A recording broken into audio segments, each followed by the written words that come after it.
Hi everyone, we are live. We are live, buzzing now. The season is close, six days away. I've got Tony and Stan. Tony, thanks for joining. You're welcome. Stan, 6 days to go. Yeah, thanks for having me. Looking forward to it as well. It's almost here. Yeah, and we're gonna quickly go through. Um, let's add Tanner in here. So, Tanner, 6 days to go to the season. Excitement building as well. You're on mute. Sorry about that. Sorry, got to get back into the swing of things here. Yeah, really looking forward to it. In reality, we've actually had an off season.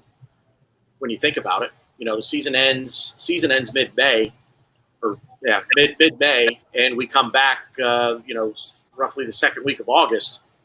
So, we're talking 3 months here, and it's practically been an entire off season for us at this point. So, looking forward to seeing the lads get back out there and get to it.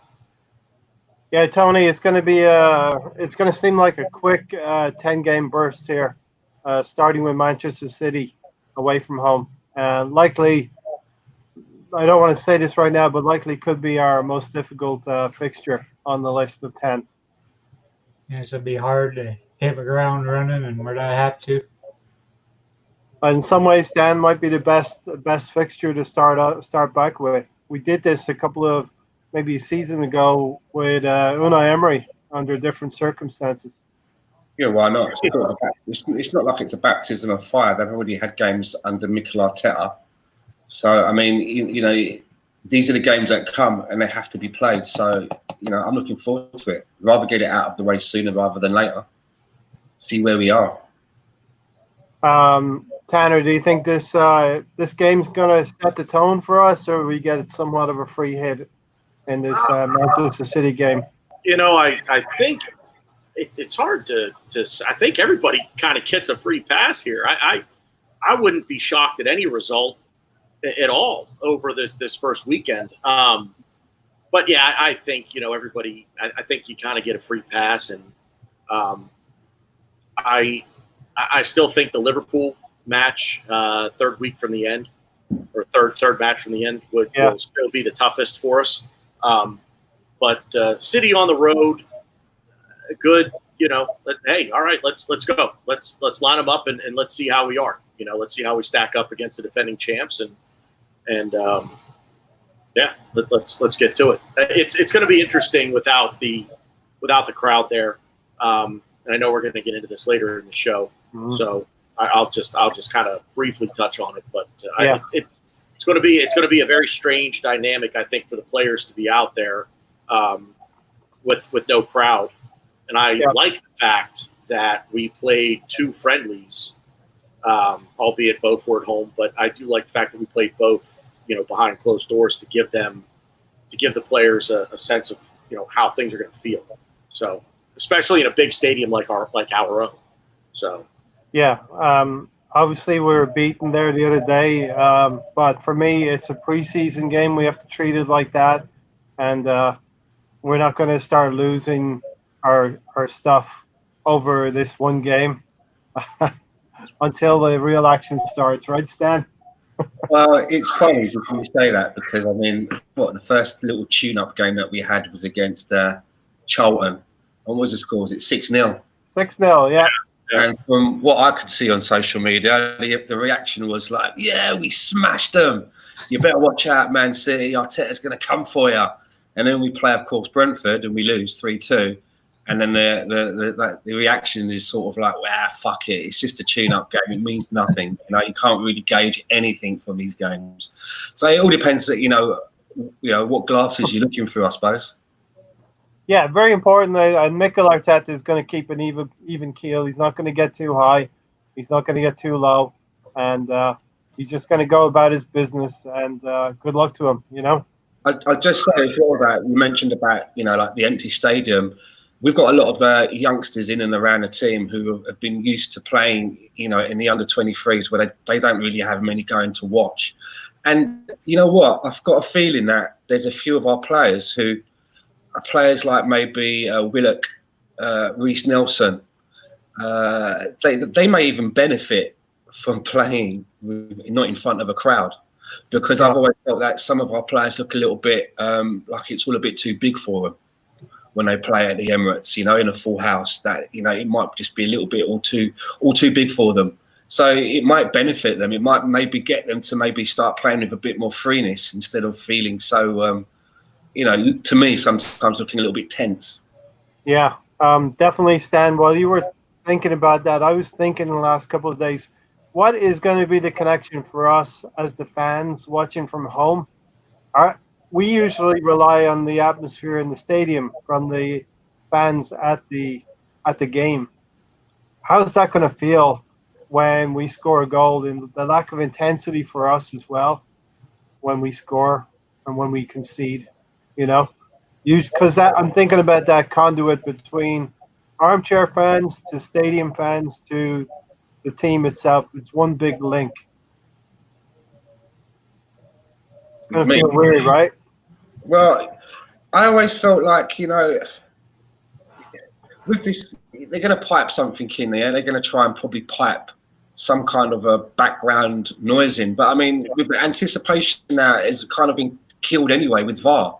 When goals are scored, and they're still going to be keeping VAR in, I understand. I believe the leagues below us aren't going to bother with it, but we're still plugging away with it. And for me, that's already killed the anticipation of when a goal is scored. There's that pause while we wait for it to go back to the caravan, wherever it is, with them referees who monitor it, to let us know whether it's allowed or not. Yeah, Tanner, I think the connection to the fans is very visceral. We're going to lose that connection now. The atmosphere is going to be a little bit dead. I mean, that may help us at the Etihad, no question. But for us fans, as an experience, it's going to feel a lot different. Yeah, it's. I mean, even watching at home, I don't think the raw intensity will be there. If we score, I think conceding will be. I don't think that will be the difference. Will be that drastic. It's just the air comes out of you, and when the air comes out, it just comes out. But I think the reaction to a goal is going to be more subdued than before. So I'm glad you kind of brought this up, because I'm looking forward to being able to go back to the pubs and watch matches at the pubs, and just because I think that atmosphere, at least there anyway, will be pretty intense. So I think if you're out and about watching it, at a pub, I think with fellow supporters and friends, the reactions will be more intense. But sitting at home, like I'll probably be at home by myself on Wednesday, watching. And I mean, I'm going to jump off my couch if we score. Understand that. I'll probably smack my knee off my new coffee table, and now I'm going to hobble around on a set of crutches. But no, I'm still going to jump up, but I don't think I'm going to be running around the house. Yeah, it's because you're right. There is a definite connection from the fans in the stadium to us at home, and to the players on the pitch. Yeah, it's one big connection. We're going to lose part of that. I'm just wondering how that's going to feel for us as fans. Tony, I'm actually in favor of this crowd noise.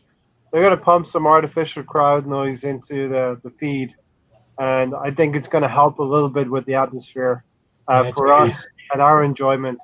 So I'm kind of in favor of it. I wanted to go around the panel and see if you're in favor of it or not, Tony. Yeah, the FIFA background noise should help a little bit. I just know I won't miss the fans shouting for Zaka to shoot it from 45 yards out. And he's keeping it clean tonight, Stan. How do you like that? Yeah, my mum will be happy. My mum will be happy anyway. That's for sure. But I don't mind if they want to pump in the noise. I mean, you think about it anyway. When you're listening to the TV and there's a crowd, it's kind of like an ambient noise. Every now and again, you can maybe pick out what someone says, but it's kind of like an ambient noise. And it wouldn't surprise me that even when people come back into the stadiums, that some stadiums will probably keep it. If it's a little bit of a flat game, you may find them that they're still pumping through the noise, through the feed, to give the whole package a little bit more, a little bit more. I mean, but Stan, let me ask you a question on that front. Do you think the FA would allow that? Yeah. I think they probably. Don't they already do something like that at Tottenham Stadium? They use speakers there, don't they? I don't know whether that's to amplify the existing crowd through speakers, but they definitely have some kind of a. I heard they were piping in crowd noise at the new stadium, but I did also hear that they got in some trouble for it. There was one team, I think it might have been in Germany, where at the side of the pitch, they had like a big TV screen where they would have live fan cams, so sort of like have a guy sat on his sofa, a little bit like what we're doing now, and he'd get his reaction. But just to the question is, are people going to mind not hearing, what you usually hear from a football match?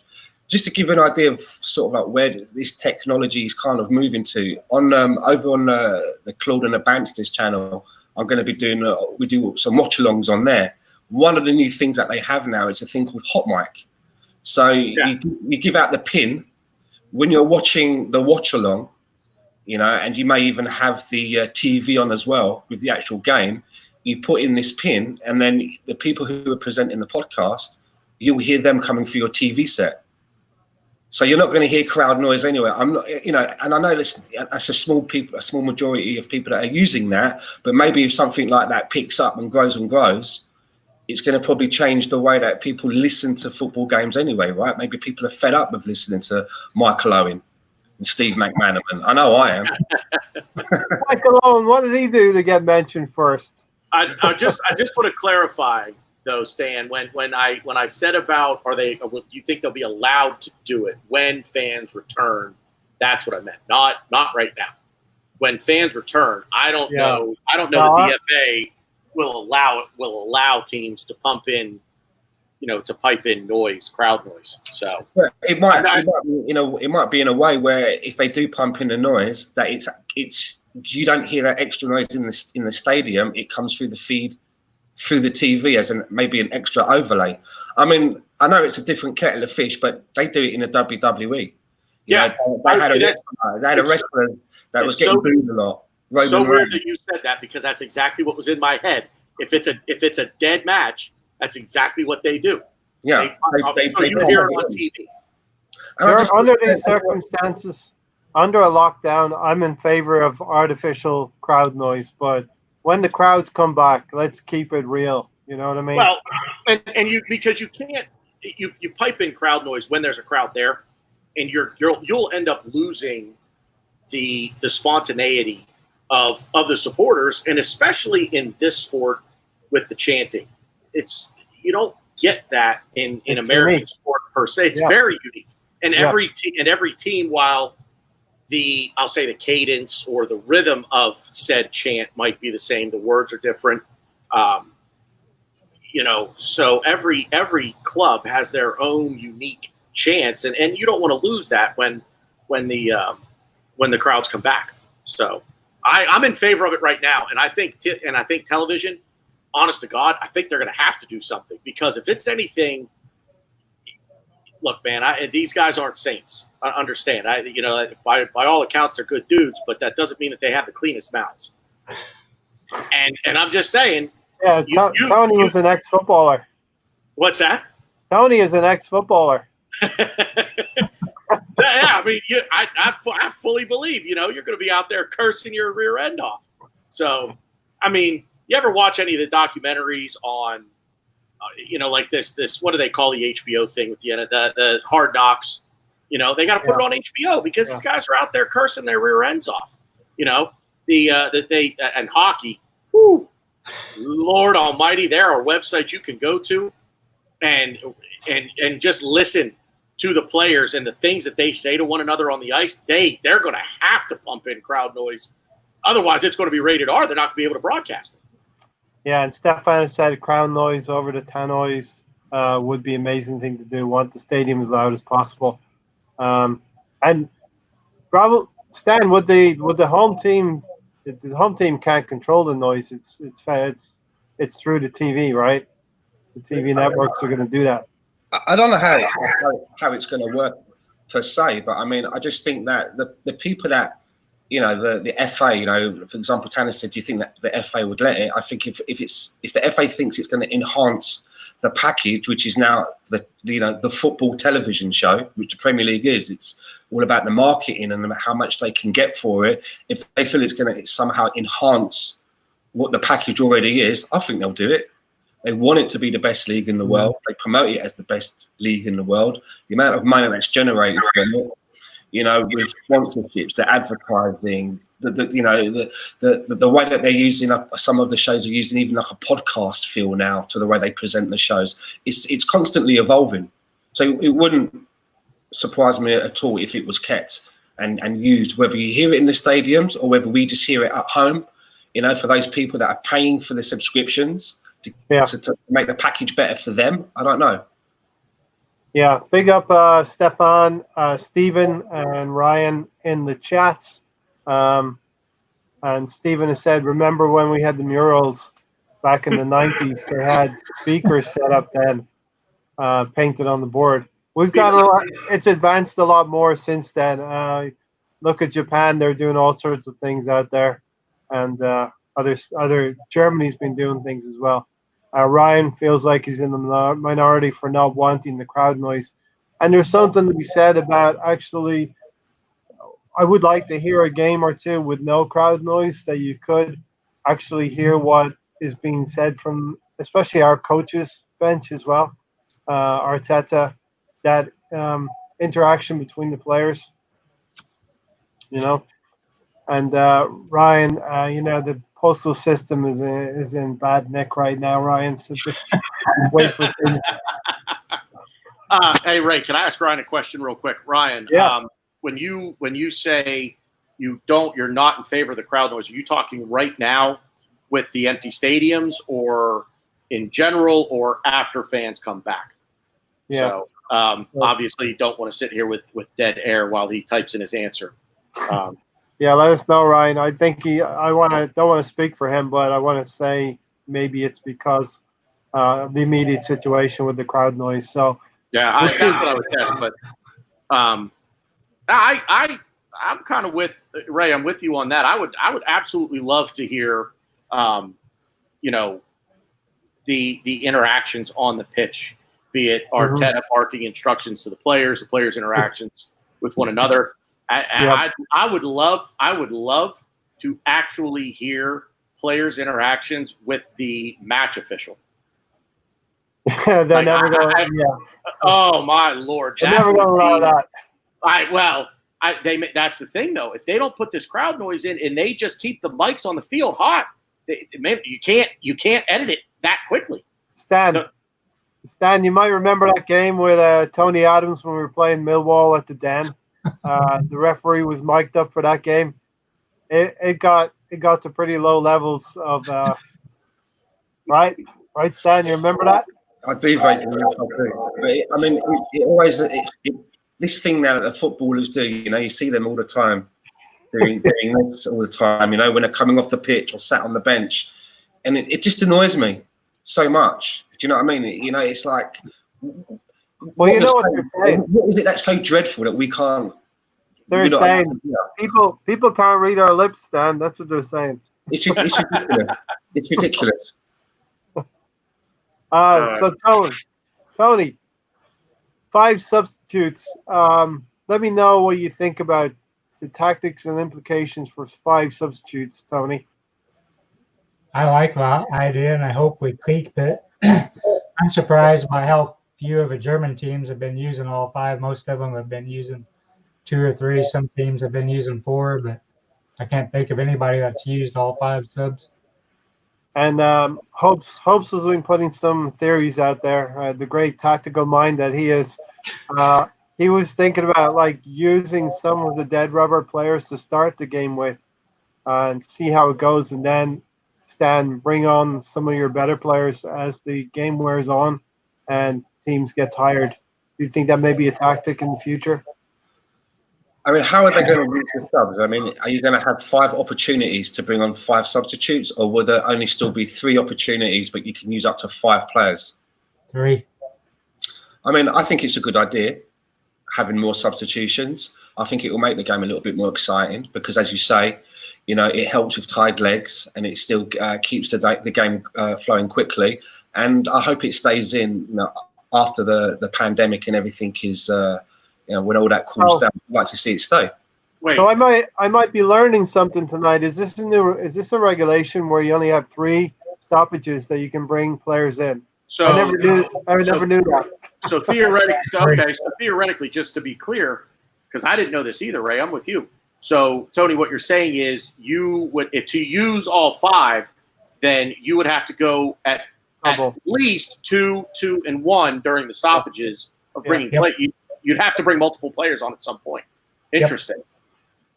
Or you could bring all 5 on in one go. Yeah, you could bring all. Sure, yeah.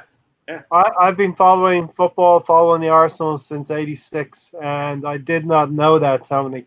So yeah, hey, big up yourself, Tony and Stan, who knew that. 3 things I'd like to see changed in football. That's 1, more substitutions, because it does give you a chance to experiment with more players in your squad and a chance for you and us, the fans, and the team to see whether some players are any good and up to the job. Also, I'd like to see another rule change: no points for a 0-0 draw. Yeah, you don't get nothing for a 0-0 draw, which then gives you more of an impetus to go forward and score. And the other one is get rid of throw-ins. When the ball goes out of play, just put the ball at the side on the touchline and make a pass. Why do you have to throw the ball? Now, Stan, since you're talking about that, you know, you have a lot of time to think about football when you're driving and you're commuting to work and all that stuff. I was actually thinking about this 5 substitutes. Probably wouldn't have mentioned this until you mentioned what you just said, Stan. So you reminded me to say this. Here's my theory.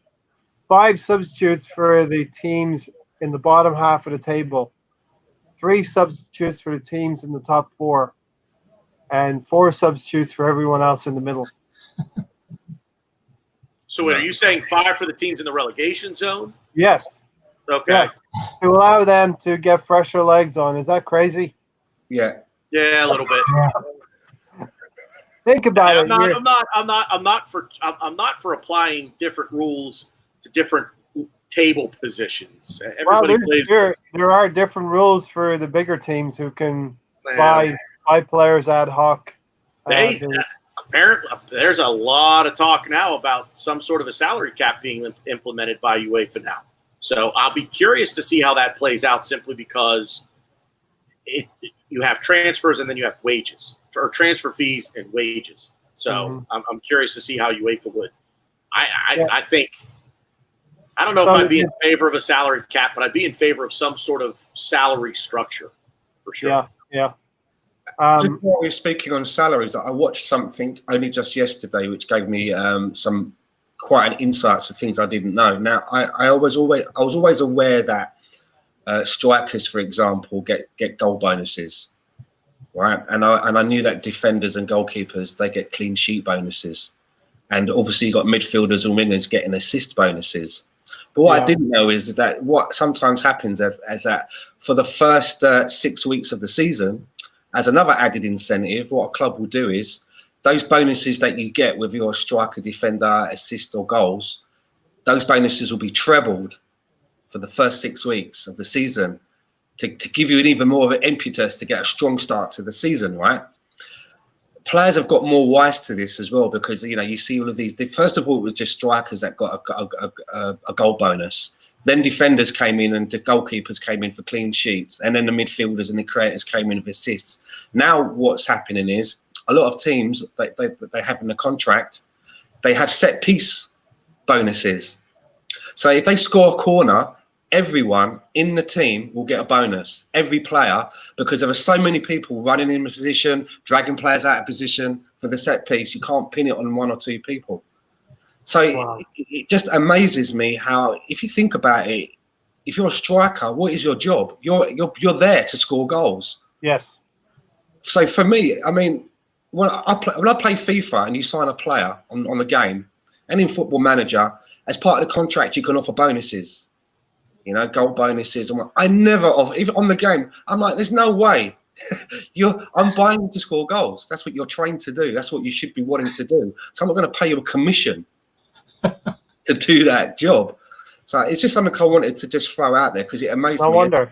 We're down to set piece bonuses now as well for the whole team. No wonder contracts take so long to get sorted. We're waiting on everything, right? There's a lot of work that goes into a contract, boy. Yeah. A lot. So Stephen, fans who should be making the noise, we shouldn't need fake cheers, boo-hoo raise. Stephen, I'm with you on that. Hey, don't want crowd noise at all, says Ryan. Love to watch the interactions with. Damn it, Tanner, you're saying this now. Whoa. Listen, we'll give you an assist on that one, Ryan. Also, our atmosphere is not much to be desired anyway, so yeah. 5 subs is great for Arteta. Gets to see more of the team and grow with them.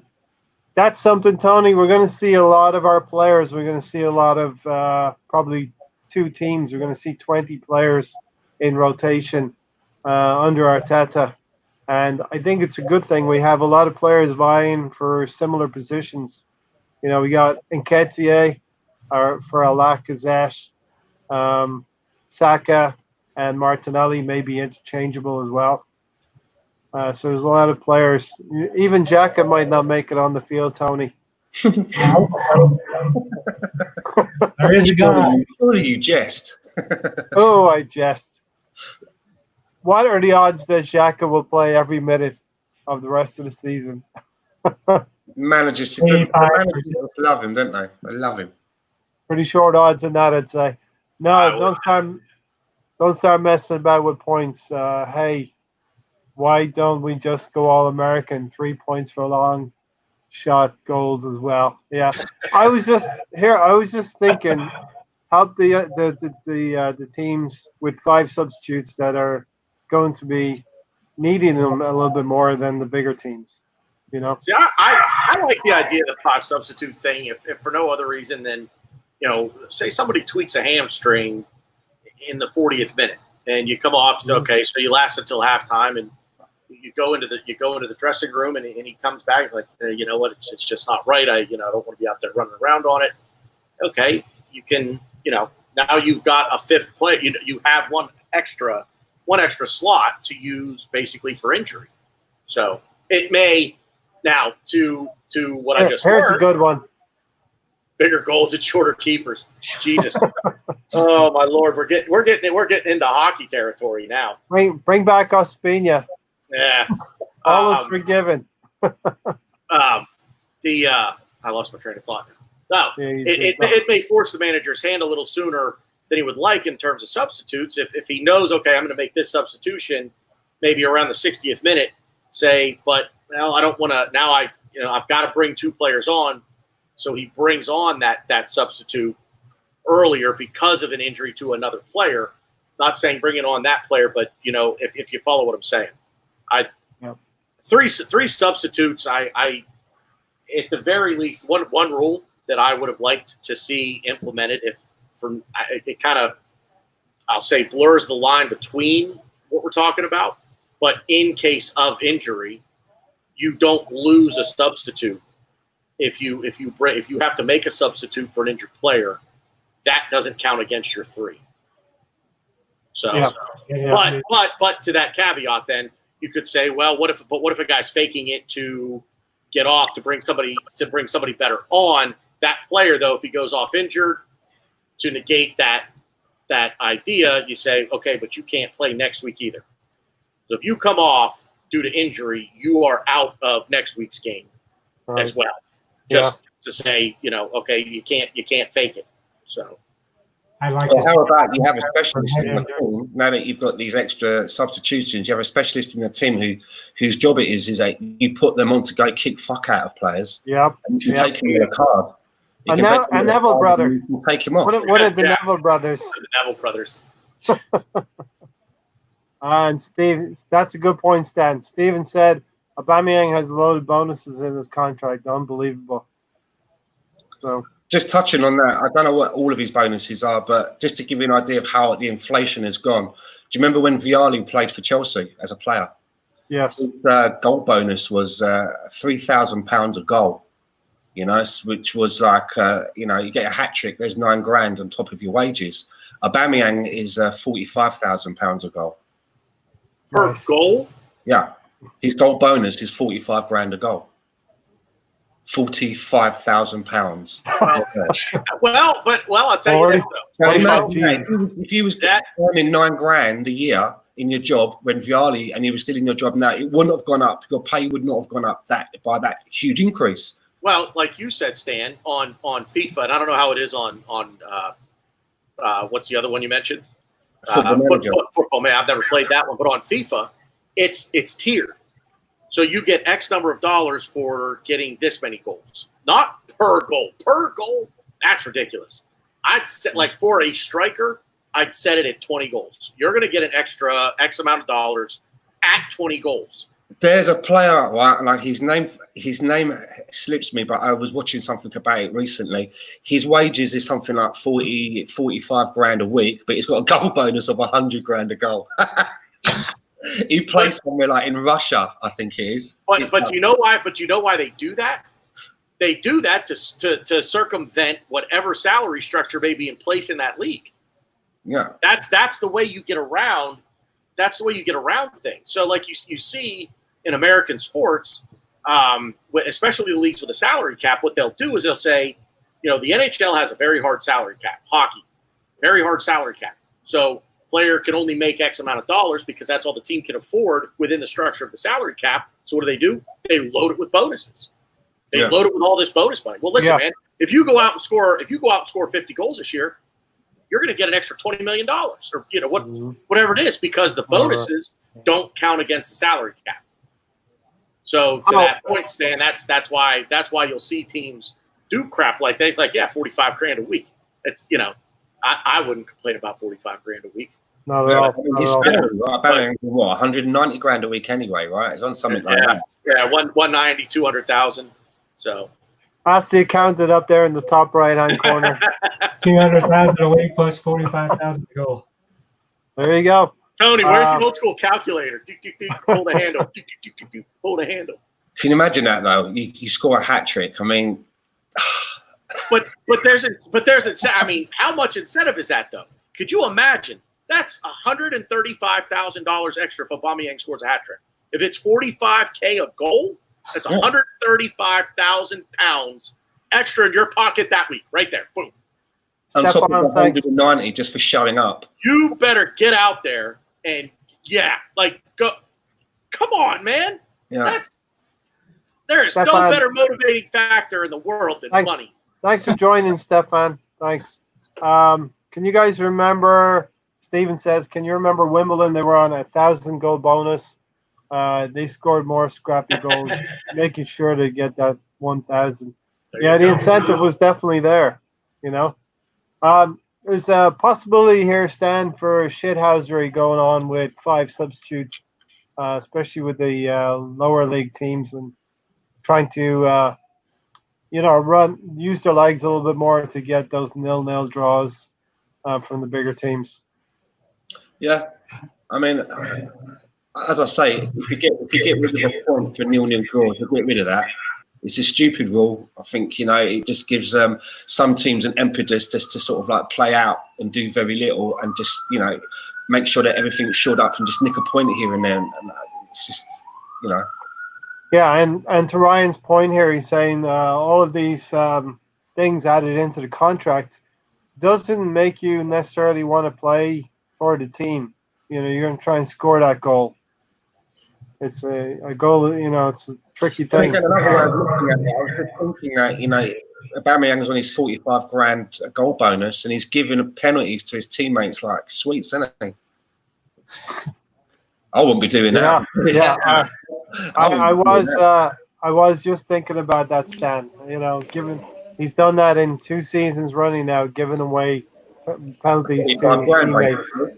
Hey, Ryan, maybe he gives them the penalty, but they've got to like they got to bung him the 45 grand on payday. Yeah. Hey, Rohan, thanks for joining us. What's up, guys?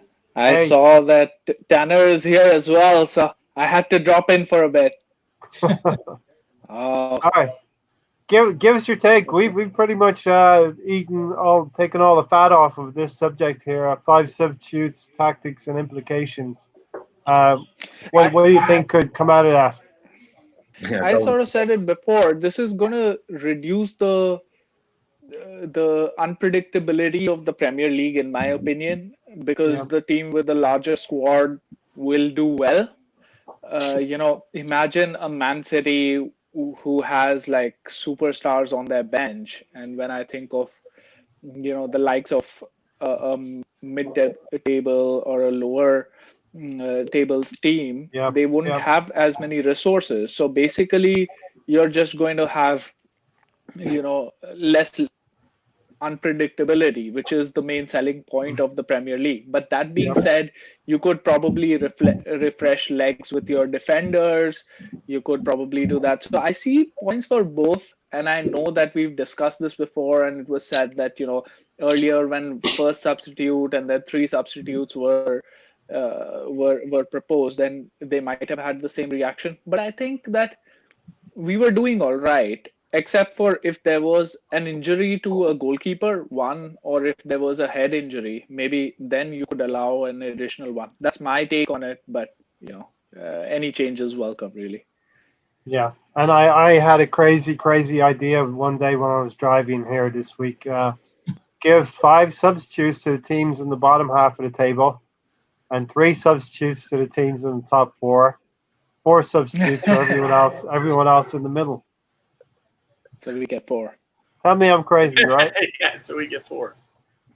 Yeah, we'll get 4. Yeah, until we sail into that top 4 spot, right, Tony? Yep. Yep. Keep drinking whatever you're drinking, you dumb Irishman, right? Too much ice cream, right? Too much ice cream. The sugar's gone to my head. Stefan, teams who have more money are going to win anyway. That's true. Sheffield United might be screwed with these 5 subs, not keeping up with the deeper teams. Yeah. Yeah, that's a good point, Ryan. One of the teams that could be, who had a great season so far, could find this tough going in the last 10 games here, or 9 for them. Would like to see a cap on how much a club can spend in the window. That's something, Ryan, that's something that Arsene Wenger tried to do in financial fair play, and it just didn't seem to pan out for him. We were the only ones who sort of followed it, right? For the longest time, I used to tell my Chelsea fan that just wait for the day when you're going to get the ban and so on and so forth. And they did get the ban, not for that reason, for trading with 18-year-olds, which sounds dirtier than it is. But they deserve that. This is a football channel. Well done, Rohan. This is a football channel.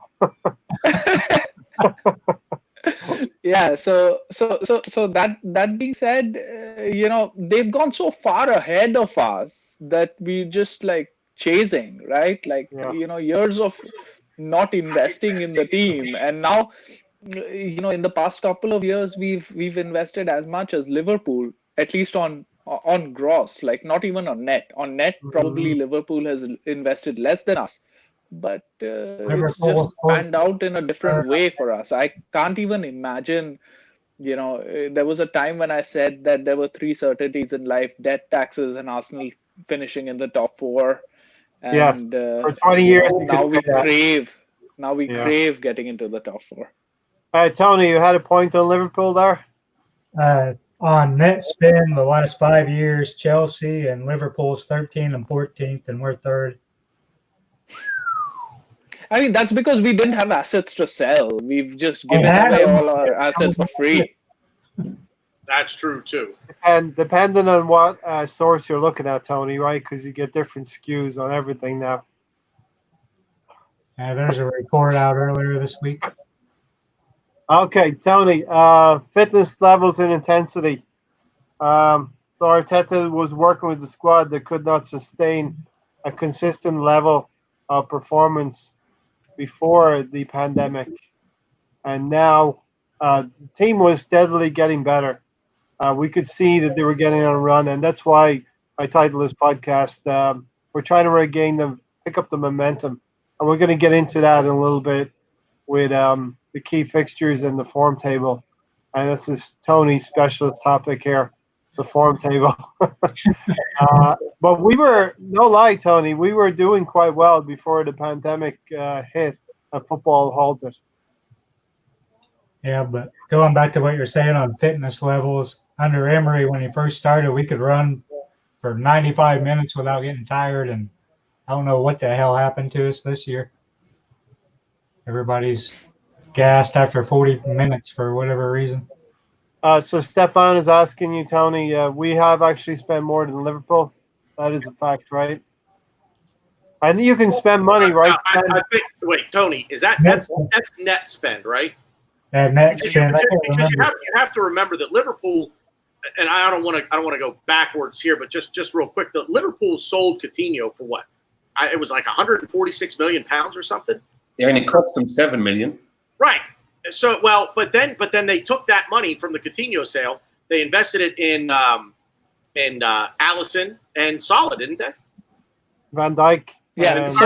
Van Dijk and Alisson. That's right. Yeah. It was Van Dijk and Alisson. And look, that all that is it's Smart. just recognize your weaknesses. Recognize your weak positions. And unfortunately for Arsenal, we don't have a player that we can sell for that kind of money. We haven't had a player that we could sell for half that money in a decade. Yeah.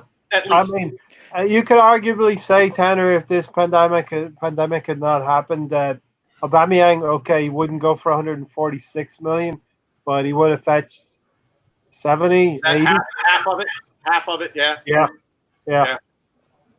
Rohan, Rohan will be best placed to say. No, but that's net, right? Even in gross spending, they've spent only, and I read this somewhere, so I haven't verified this, but somebody tweeted out the other day that they've spent only 27 million gross above us. So that means that's how much they paid for Mane. Take out Mane from the team, they're still a much better team than us, right?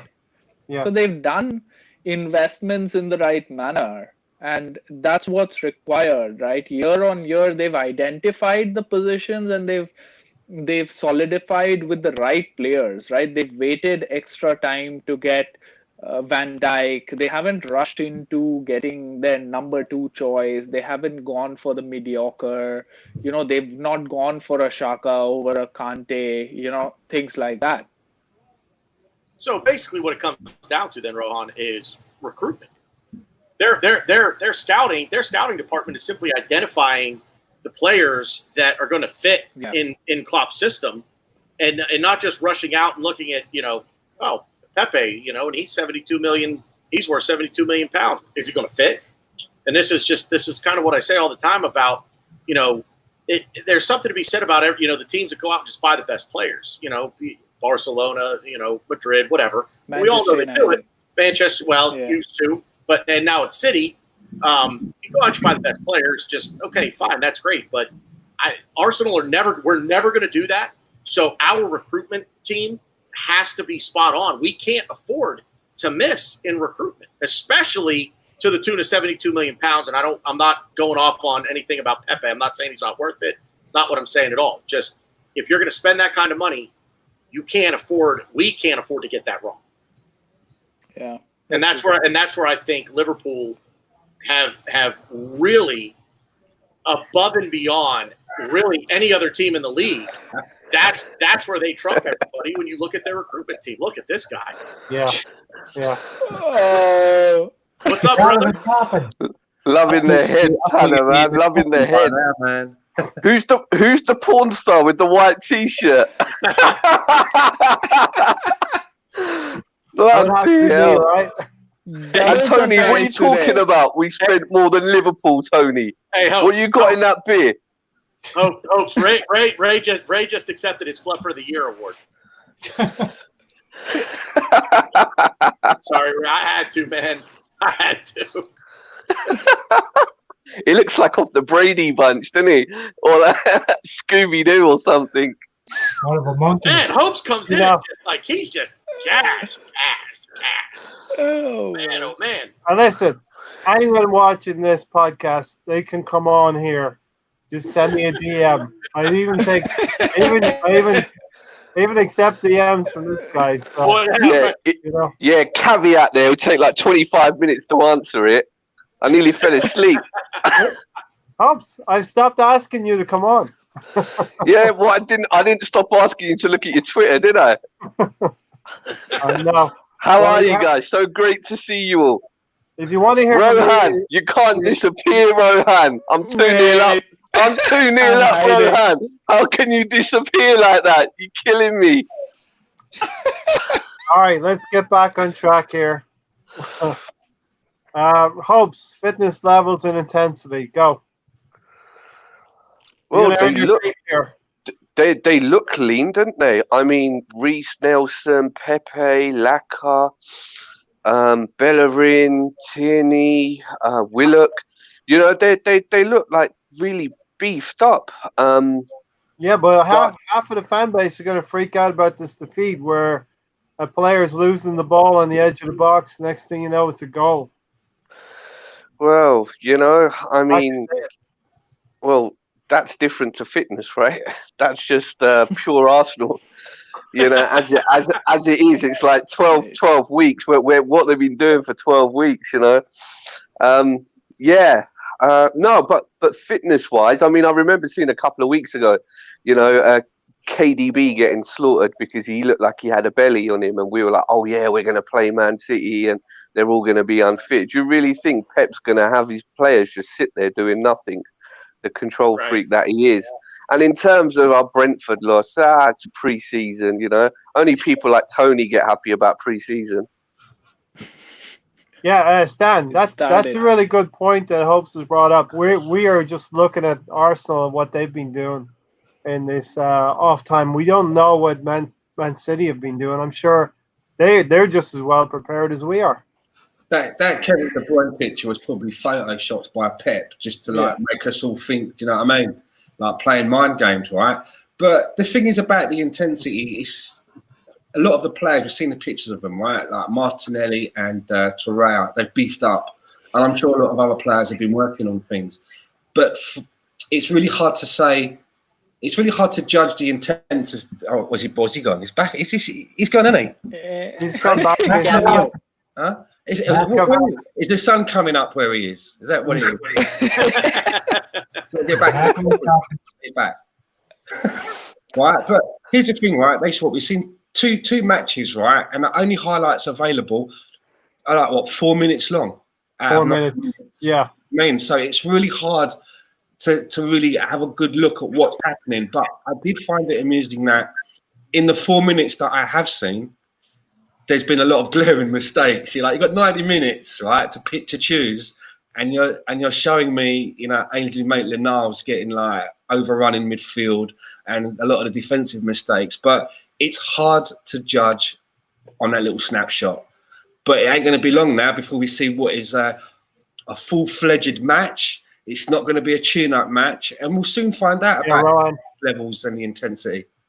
Yeah, Rowan. So I'm not getting caught up in the loss. You know, a loss can happen. It's preseason. We have to give everyone a chance, and that's fine. But what I got, worked up with was the attitude of the players in the goals that we conceded. Right? None of these goals were created by them. All of them were us giving the ball away when Luis was trying to chip the ball over the midfield player, or Laka is trying to hold the ball right at the edge, or Maitland-Niles trying to dribble his way out. And that's typical Arsenal, isn't it? Like, that's what we do in games. You know, this is a continuation of what we've done in games, and this will continue as a trend. If it was a one-off mistake, somebody making a bad tackle, which also is common. But, if something like that happened, I would be fine. But this is systematic error that happens there, right? That's the issue. I mean, I really took note of that Lacazette miss. He scored a couple of goals, didn't he? But that Lacazette miss, I mean, the build-up play was really good, I felt. It was really good build-up play. And there he came just to put the cherry on the top. And he's looked it, you know. But if the ball is the cherry and the top of the Emirates Stadium is the Sunday, then yeah, he hit the nail on the head. My goodness, I think the next time I'm over there, that ball might be floating around my Airbnb flat. It's just gone past my window as we speak. The ball, it's still airborne. But I mean, it's 4 minutes out of a 90-minute match that we've seen. And I agree with Rohan. I'm trying to be kind, but I agree with Rohan. In those 4 minutes, some of the things I saw, I was like, oof, we've still not ironed out some of these little bumps in the road, right? They still seem to be there. To be fair, for me, Stan, to be fair, in 4 minutes you're going to see the very, very good stuff, and you're going to see the very, very bad stuff, right? Yeah, it's a snapshot. It really is a snapshot, but. And I think Ryan McMurray says it right. Bring back Diamond Eyes. That's where it's all started to fall apart. And we were talking just a moment ago about transfers and about the sort of players that how we're spending our money. And we were just talking about it. And I've always kind of like, even a lot of people say, oh, we've got this millionaire, this billionaire. He doesn't spend any money. We've got this self-sustaining model. I've always felt that we've never been at the begging bowl when it comes to Arsenal, that somehow we've always had the funds available to do what needs to be done. The mistake is that too many times when we know that there's a certain position that needs to be filled, we've taken our resources and we've gone out. We need to shore up defence. What do? We buy an attacker. Yeah. And we were talking, you're right, Stan. We were talking about Liverpool and comparing ourselves to Liverpool. Liverpool are strong in all areas of the field. We know we're weak in at least 2 areas of the field out of the 3. They got Virgil van Dijk. We overlooked him. We took a look and said, no. We had some money to spend on a defensive midfielder. We looked at Kante. We said, no. We brought in Xhaka. It's obvious that the people that are doing the looking, they need glasses, mate. But don't you guys think that, okay, I mean, this comparison up with Liverpool, first and foremost, we've spent badly. Forget, like, who spent what? We've spent badly, but plus they've had 4 years to get their system right. We're on our second manager in 1 season. We've played 10 games. Going back to the earlier point regarding, holding the ball up on the edge of our box and so on and so forth. I mean, these were errors that Mikel was trying to iron out with his, if you don't pass the ball within 3 seconds, you're coming off, i.e. Guendouzi. And even Ceballos, even Ceballos was like, he was passing it a bit more faster. Is that an thing that Arsenal hopes? Is that a rule now? Like, if you don't pass the ball in 3 seconds, you're off. Well, that's what he's picked up. That's what he's 5 substitutions like in the first half. That's what he's picked up, and when he can afford to do it now. He can afford to do it, but we got 5 worthy players to come off the pitch, I mean, that's what he's probably learned off Pep, right? The 3-second rule. And I think we were zipping it around a lot quicker. Initially in Mikel's first few games, that's I saw at the Emirates, that's what I felt. However, every now and then we revert to type because we're still a team in transition with a coach who's never coached. Yeah. I just want to go back to basics. Nobody's doubting the coach, right? Nobody's doubting the coach. Why not? It's the recruitment, right? And recruitment team is still more or less the same, right? Like, and let's also, if we could go back to the Wenger days, he was the guy pretty much in charge of recruitment. So for a while, he was. I mean, he almost was the diamond eye because he brings Dennis Bergkamp to the club. Brings Thierry Henry to the club. Brings Patrick Vieira to the club. No, he didn't bring Vieira to the club. He didn't bring Bergkamp. Boy, I shit the bed on 2 of those 3, didn't I? Wow. Bruce Rioch on It was Bruce Rioch that brought Bergkamp. It was Colstrom. Vieira was his recommendation. He did not sign him, but he told the club to sign Vieira. Yeah. Sanogo. Point being, teams have staffs of recruitment now And we went from the end all be all, which was Wenger, to it was Gazidis, Emery, and Senlehi all of a sudden, and then Mislintat. You've got to have people in different areas identifying the players that you want to bring in, not just who's the best player. Well, Tony, this feels like a rabbit hole, right? Yeah, but hold on, Tanner. Okay, like we've moved on from there, like 2 seasons now, and we bought in Pepe. As far as I know, and Louise. Yeah, the David Luiz one I still don't understand. Yeah. Pepe was that was Unai Emery. Yeah, but that's what I mean. But by that point, we had Sanelli and we had Vinay and all of these guys, and we're still, we're still penny pinching as such. So and that is why I think why Mislintat left, because our whole policy of getting in players is just somewhat disturbed and very backward. Rohan, did you want to get in? Hey, it has to be a steady process, right? You have to have a manager, you have to have positive ideas about how you want to proceed, and you have to attack the areas that you have to get. You just don't sign players for signing's sake. That's the idea. That is what Liverpool has done, and we just aren't doing that. That's the issue.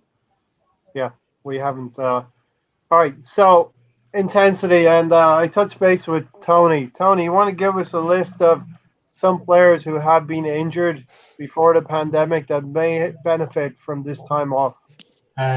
Tierney, Kolesnia, Kieran Tierney, Kolasinac, and Torreira are the main 3. Torreira, Bellerin, and Holding.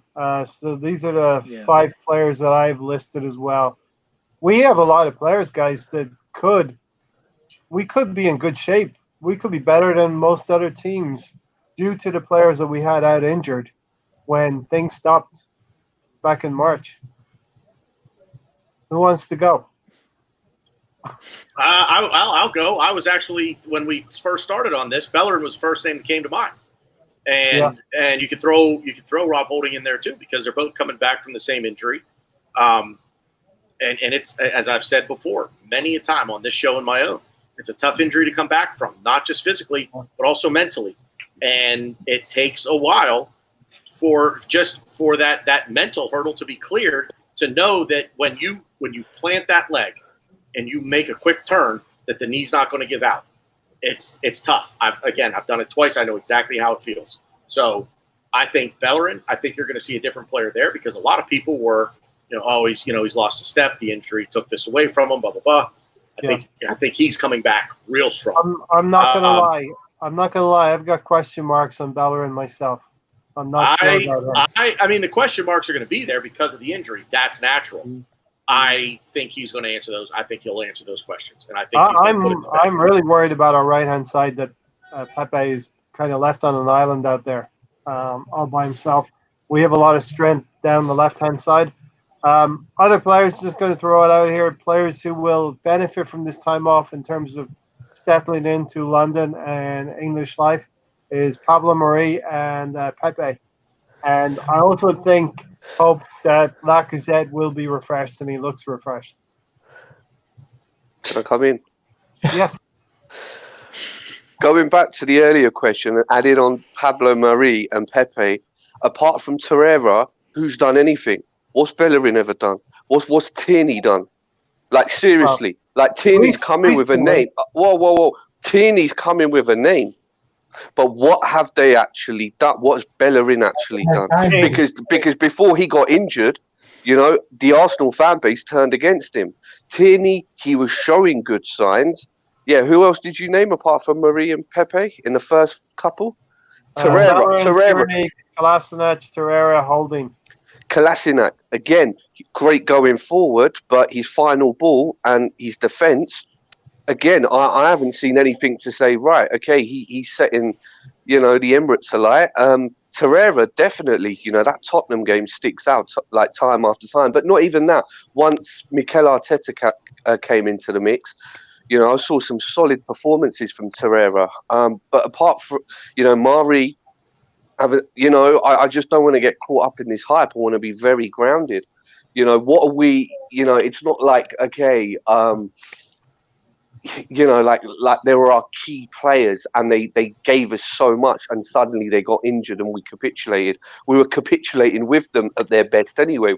I'm talking about a clean bill of health for some and possibly refreshed and ready to go for others.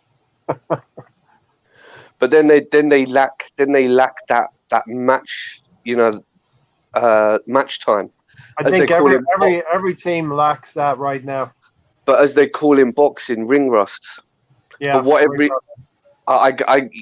but you see, we've also got a new manager, a new style of play, and our confidence levels compared to the teams above us, even Sheffield United, they'd be coming out to have a go at us in the quarterfinals of the FA Cup.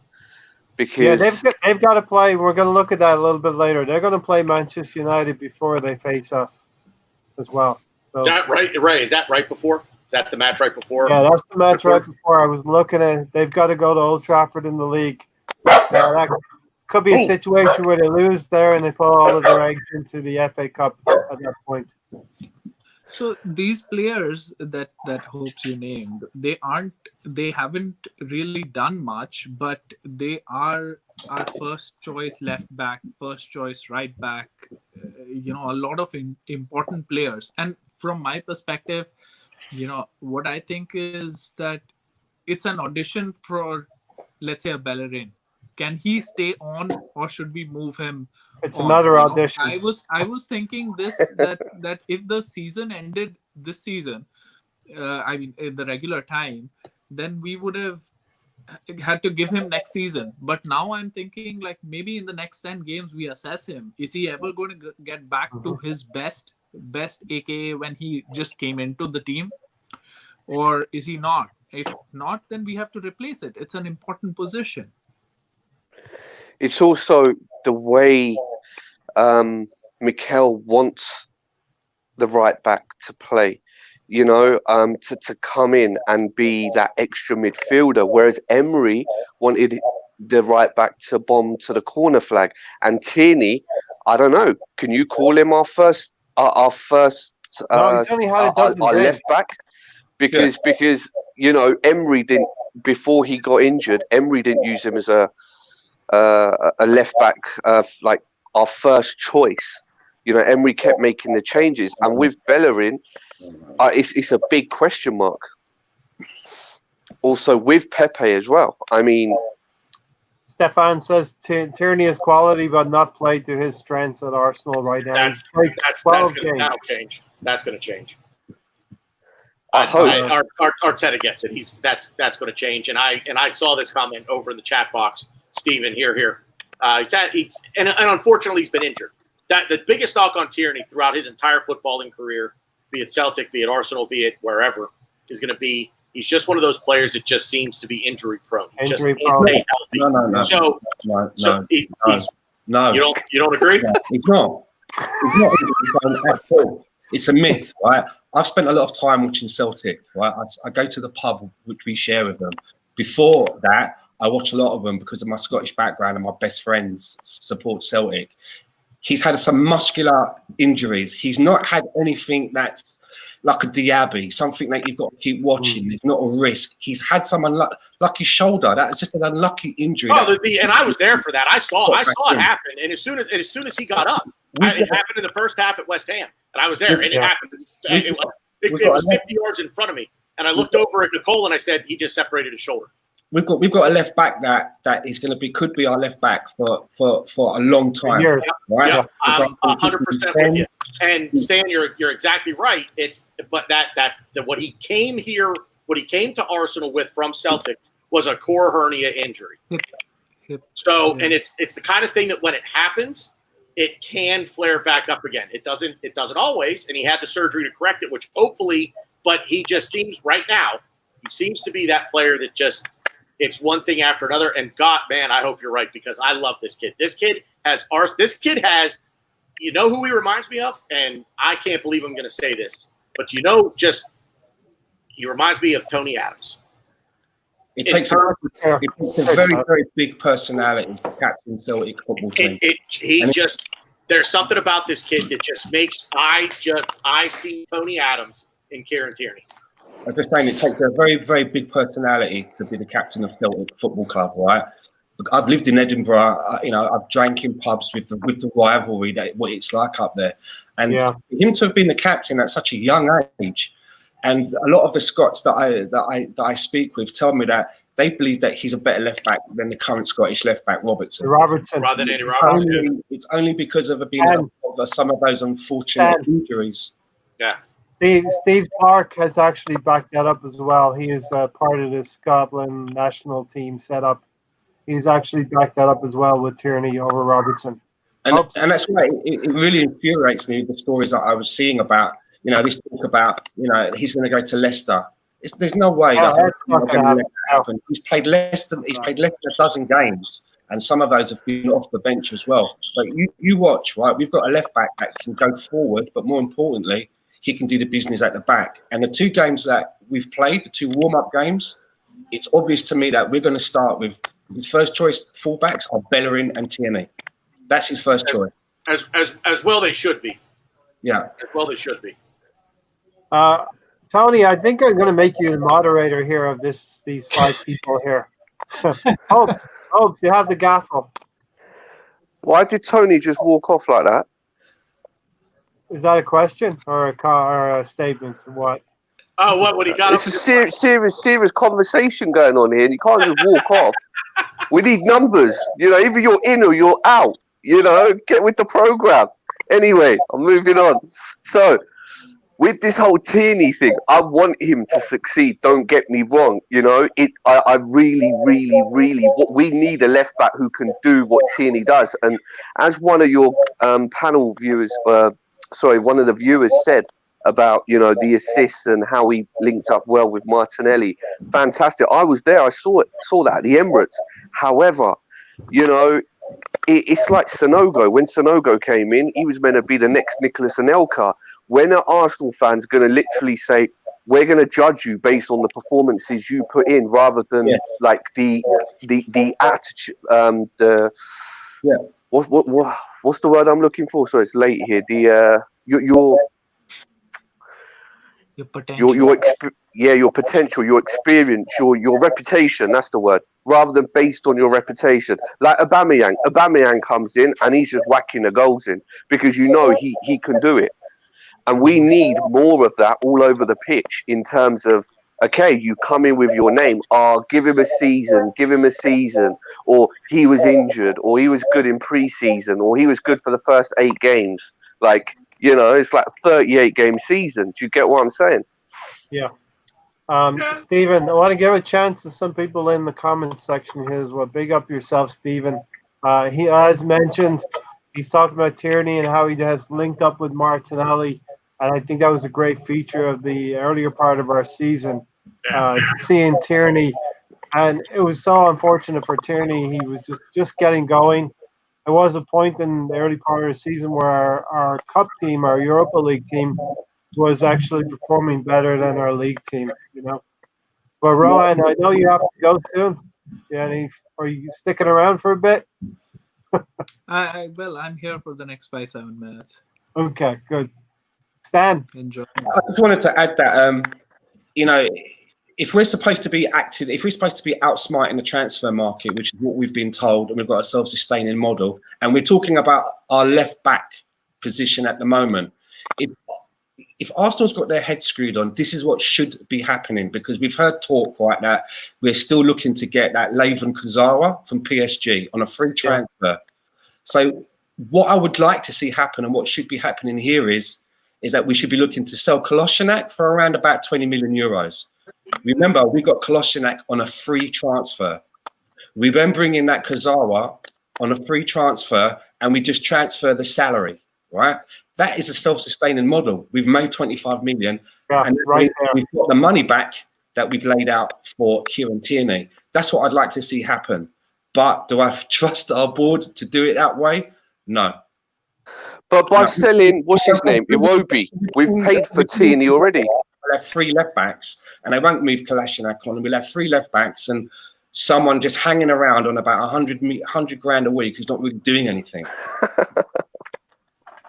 No, the idea is that sell guys who have value right now, right? Sell Lacazette, sell Kolasinac, sell Mustafi, sell Xhaka, sell Socrates. Sell all of them and buy only a Xhaka replacement, another centre back, a right back. That's it. 3 positions. Quality though.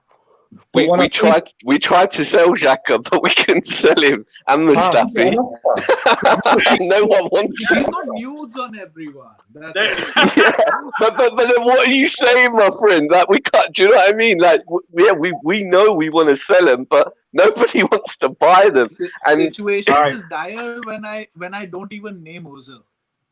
I'm just like he's staying. Hopes, serious question, Hopes, from Lumber Camp. Holding looked well off the pace in the 3-2 loss. Couldn't even keep up with the attacker, and Socrates fell over. He's not good enough anymore. And I'm going to make a case for Holding, but definitely Socrates is not good enough for this club. Where do you stand on both of them?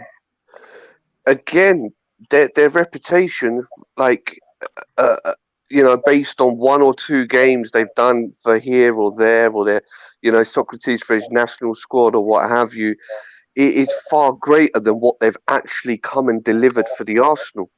It's that same old model that here's a player like Holdings, he's come in, he's had a couple of good games and so on and so forth. I would go as far as saying, look, with Saliba coming in, send Holding out on loan and see what he does. So, and you see, we can only get rid of players if we've got replacements. Yeah, I'm all up for getting rid of Socrates. I'm probably up for getting rid of about 65-70% of our squad. However, who do we have? It's like the whole Xhaka argument. Get rid of him, but who do we have who can exactly? Yeah. Because I don't think Willock is quite that whole player that we want him to be. Rohan?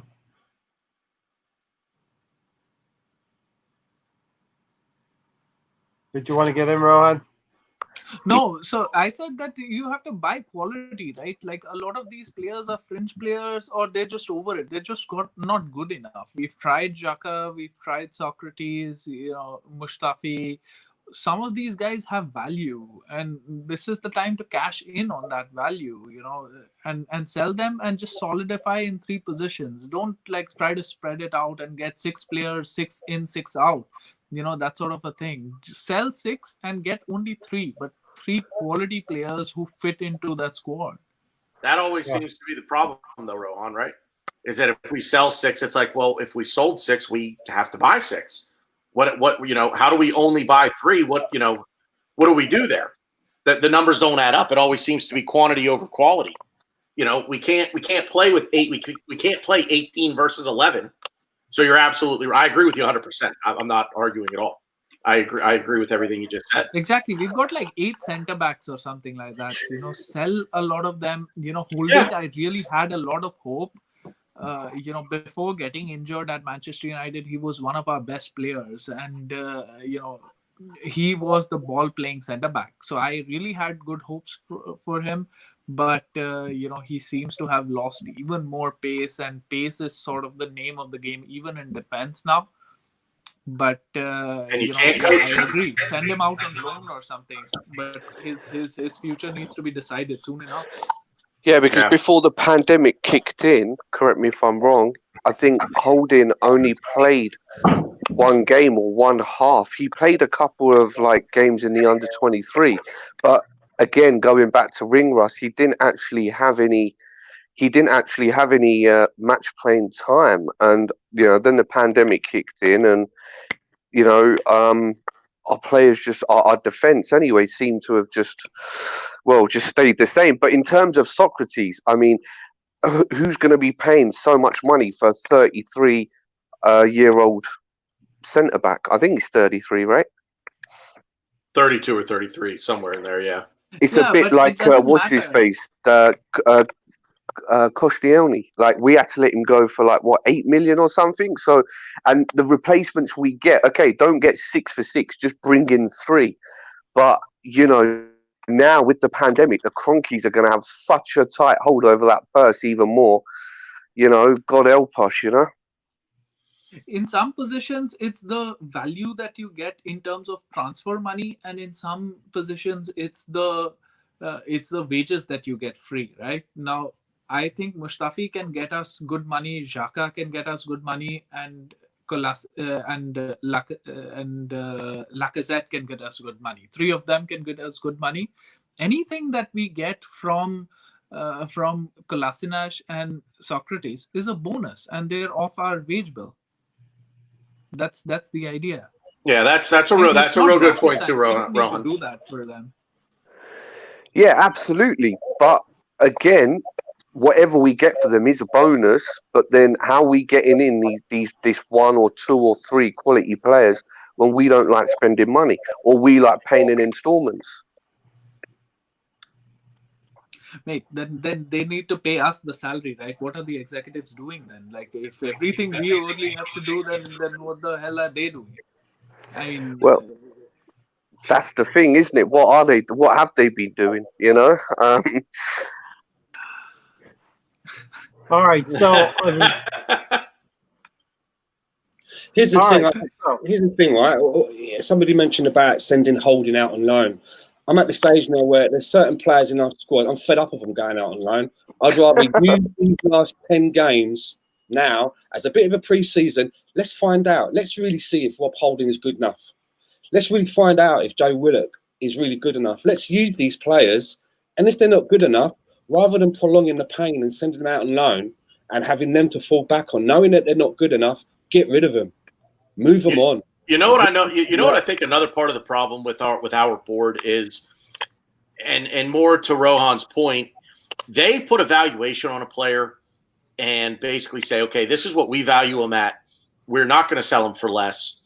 And almost to cut off their nose to spite their face, let the contracts run down. Nobody pays the valuation, and on goes the player for free, and we got nothing. And it's like, see what we did? We kept them. We didn't sacrifice ourselves to, give in and sell him for half of what we think he's worth. And that's another issue that I think, lies in our board. Let's use Mustafi as an example. What do you think realistically we could sell him for? 15 to 20 million? Yeah. So somebody comes in and says, I'll give you 12. Or, the board will say, nah, nope. We're not going below 15 because we spent 35. We're not going to take the loss. But let his contract run out, and then he leaves for nothing, and somehow or other that makes sense. Sell him for the 12. Before the pandemic struck, we got offered 10 million euro for Mickey. We said no. Right. Now we probably look at that and think, why did we not take it? We could have got the, what is he on, 180 grand a week, 190 grand a week? We could have shifted that. The decision makers at this club in terms of money need to go. Period. Put the 6 of us in a room, give us 3 cases of beer, 4 pizzas, and we'll have this team figured out. We have missed out on so many transfers. Maybe a little bit more beer. We've missed out on a lot of cash in the last 2-3 years. When you think of all the players who have walked out of here on freeze for next to nothing, and what's Aaron Ramsey worth? What could we have gotten for Aaron Ramsey? What was he worth last season when he was going to leave? Probably 60 million. 60, yeah. And now. Let me tell you, I actually believe that the mishandling of Sven Mislintat in the long run is going to hurt us a lot more than letting Aaron Ramsey go on a free. Yeah. Stan, I'm with you there. I don't understand how someone like Raul Sanelli has got the title of head of football. Head of Yeah. football. Right now, I'd much rather that be. But head of football. He's never kicked a ball in his life, has he? It's yes, it's yes men, isn't it? It's yes men. That's what it is. If anyone dare come in, I think wasn't that before Mikel Arteta came in? You know, the managers we looked at, and you know they weren't yes men, and therefore they got pushed out the way. But going back to your earlier point, Stan, about sending out players on loan. You know, I totally agree with you. Yeah, let's get rid of them. But if we're going to try and sell like a slow-paced Holding or a half-baked Willock now, you know, we run the risk of like cutting our noses to spite our faces, as it were. Whereas if they went on loan, done well, then came back, and then even if they played 1 or 2 games for us in pre-season, up their stock and get a few more quid for them. I don't know. What do you think? And this is why they go on loan and they do really badly, and nobody wants to touch them. Yeah. And this is why these 10 games are going to be so important, Hopes, these next 10 games. So let's get into this lovely spreadsheet that I've worked so hard and toiled for everybody here. That you guys have just been talking for the last 10 minutes. On your employer's time. I've just been Tony, I told you to keep order over the rest of them while I was away for a little bit.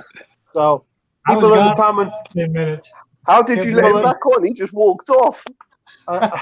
Tony's I didn't sign your form, Tony. I didn't authorize it. No, Tony is supposed to keep order around here while I'm not around. Okay. He has to go in the comments for that. So this is what I did. This is the work that I did in the week of March 8th. I didn't touch this since. And little did I know, Stan, at that point in time, that football would stop. And you know, Stan, after that West Ham game, I said this was likely we wouldn't see football for a very long time afterwards. Yeah, you called that. You said that almost kind of tongue in cheek, didn't you? But you were spot on. Yeah. Thanks for jinxing it, mate. We got you to thank for that, have we? I'll put a feather in my cap wherever I can find it. So to help you cretins here, I've color coded it as well. So you see I've gone all out. In the blue is the top 4 teams. So Liverpool, City, Leicester, and who am I missing? Chelsea. Thank you, Rohan. In the red is the vitally important top 9 confrontations that we're going to have. And then the black type is everything else. Tony, I'll draw your attention to line number 17 at the bottom. That is the form table. Ray, I love it, man. I absolutely love it.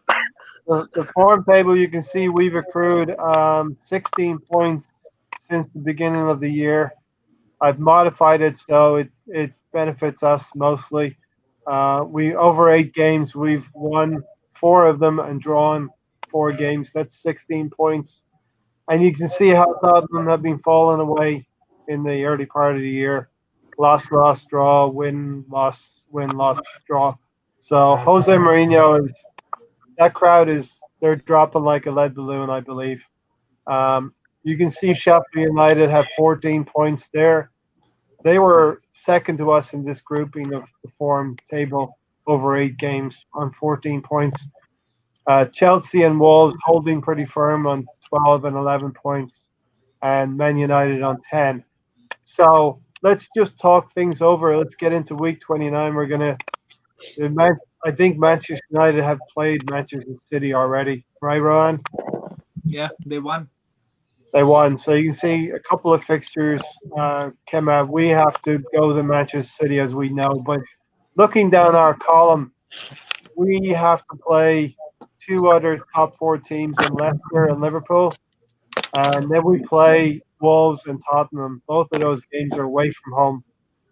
But we have, if we can take care of business, we have 5 teams there in Brighton, Southampton, Norwich, Aston Villa, and Watford that we could pick up quite a few points there. No, it's what happens thereafter. Week 33 to week 36, we are screwed. That's us.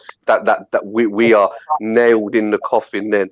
week 33 to week 36, out of those teams, Chelsea, Wolves, Sheffield United, Man United, and Tottenham, that is where we're going to get stung. Yeah, that scares me. You can see, but the hope is that Chelsea have a couple of tricky fixtures like us. Sheffield United have a very, very difficult end of the season, and they're playing Man United, like I mentioned earlier. They're going to play Tottenham, they're going to play Wolves, and Chelsea. So Sheffield United, they've done so well this season. It's going to be tough for them to finish out the season with a decent amount of points. Yeah, but even if Sheffield United have if they have a tough season and they don't end on a high note, with Man United and Chelsea's fixtures, that's like and Wolves fixtures in those respective weeks, they can still all go ahead of us. Yeah, I'm just trying to, and you see, obviously, Man United has the clearest path here. They play Sheffield United and they play Leicester. Other than that, it's all very winnable games, Stan. See, here's the thing. It's home and away kind of goes out of the window a little bit. And yeah. I've got a feeling that usually if the fixtures were normal and circumstances were normal, I'd agree with hopes about some of those fixtures. But I've just got this strange feeling that, sometimes in pre-season games or friendly games, you get these really odd scores like 5-3, 5-2. There's going to be some games where I think there's going to be some unusual scores. And I don't know, if any of you guys have been watching the German league since it's been on. I haven't really. Has that happened? Have there been a lot of high-scoring games, like 6-3 or 4-2, or do you know what I'm getting at? There hasn't been a lot.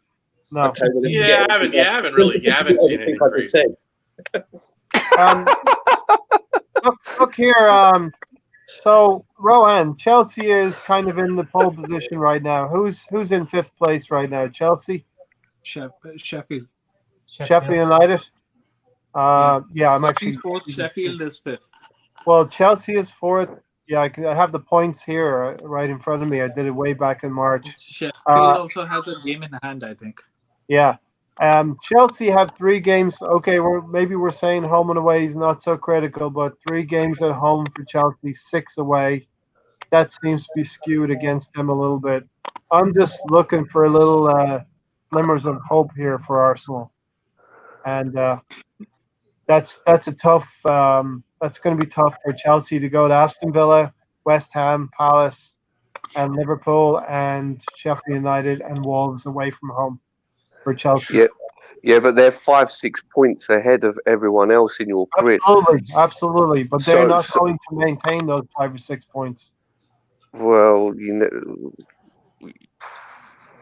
You see, Chelsea looked a little bit stretched to me just before football stopped. They had such a good start.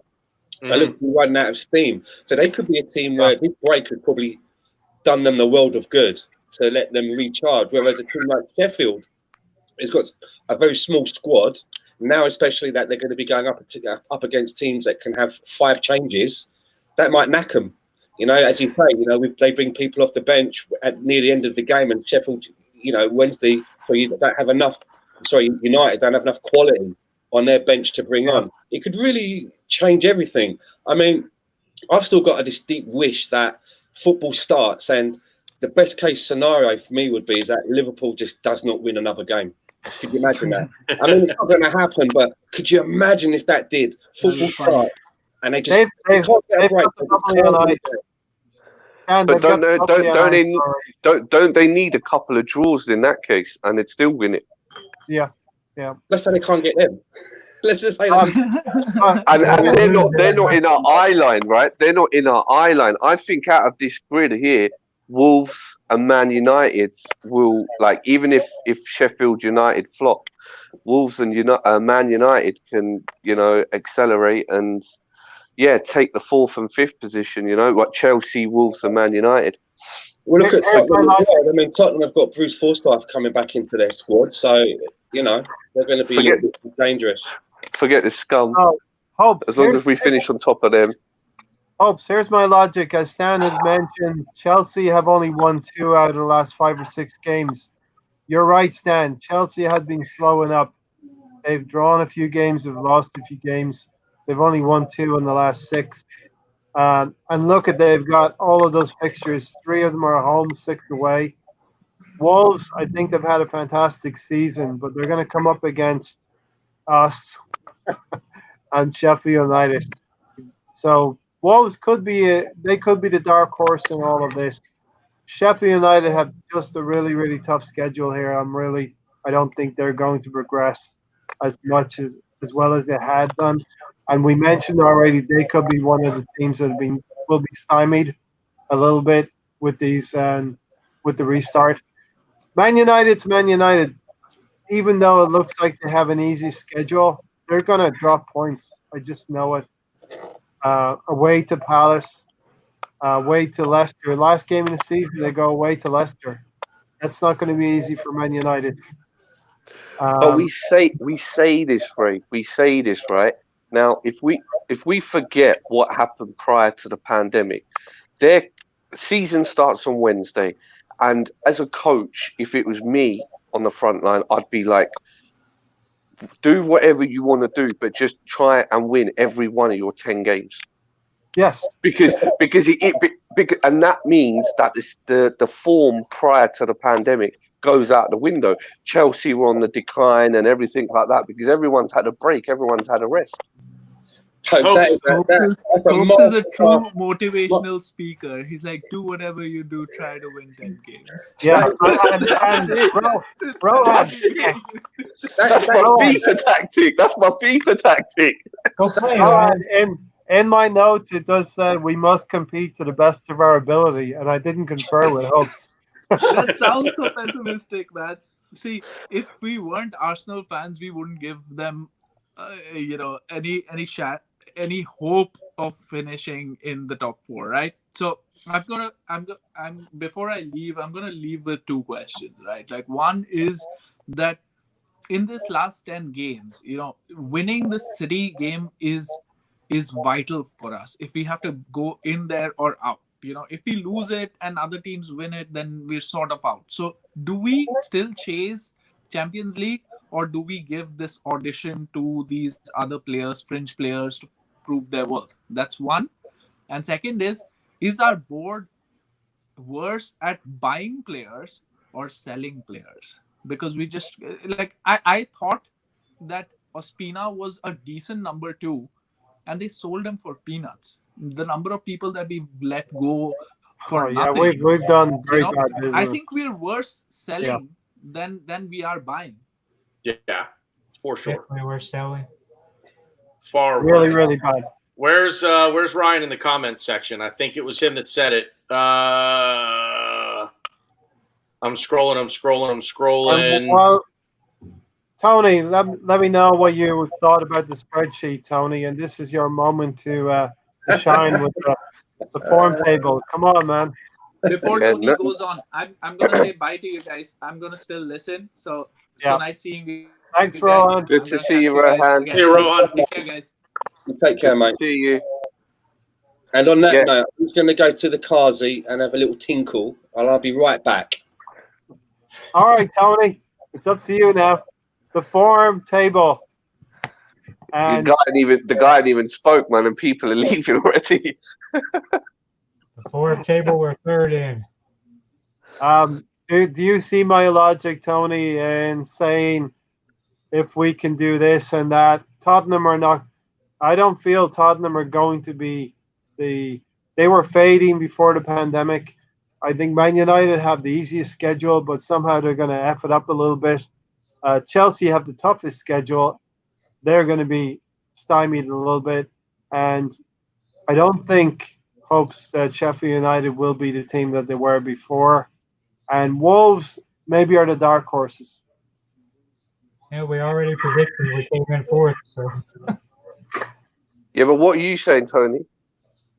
Based on that spreadsheet, you're the numbers guy. I still think we finish 6th, but we win the FA Cup and go into Europa. And look, Tanner, 6th. How can we win the Europa when we're out the Europa? Go to Europa with the FA Cup win. Oh, I thought you said you were going to win the Europa. Yeah, but Tone, we'd also qualify but Tone, we'd also qualify if by virtue of finishing sixth, we'd still qualify for Europa. The FA Cup's just we still have two avenues into European competition. Yeah. So go ahead, Ray. Sorry, what were you going to say? Yeah, Tanner, I was going to ask you. And look, if we do get sixth place after the season we've had, Arteta, we would say, has turned things around a little bit. Oh, absolutely. I think for every team at the end of this season, the season just simply going to come with an asterisk beside it, no matter what, simply because of the pandemic. So no matter what happens, if Liverpool were to lose were to go 0-10 in this stretch, there's still going to be an asterisk by it and say, well, they would have won the league had it not been for the pandemic. So there's going to be an asterisk beside this season for a number of reasons. Famously, Rohan said that on this channel as well a few podcasts back. Yeah, exactly, Tanner. Spurs have a Quasimodo back. Quasimodo's back, right?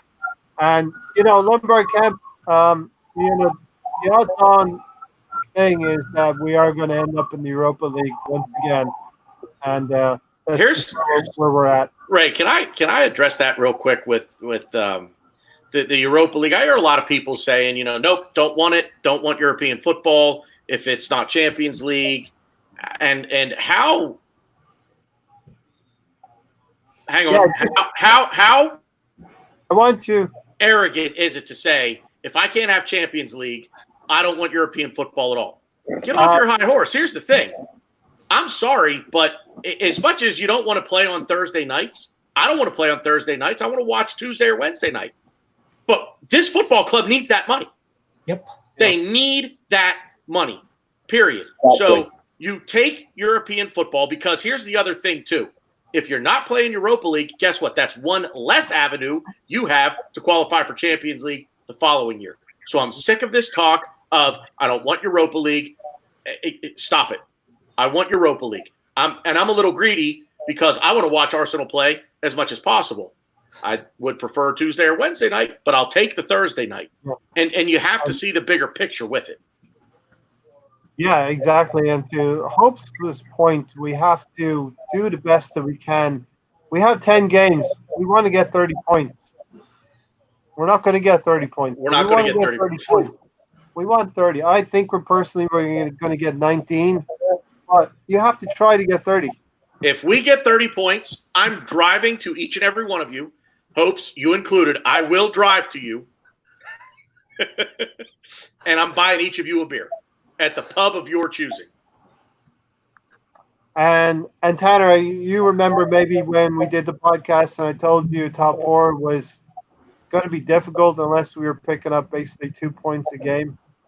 Every 5 games we needed to pick up 10 points. Well, that didn't happen. That hasn't happened yet. Right.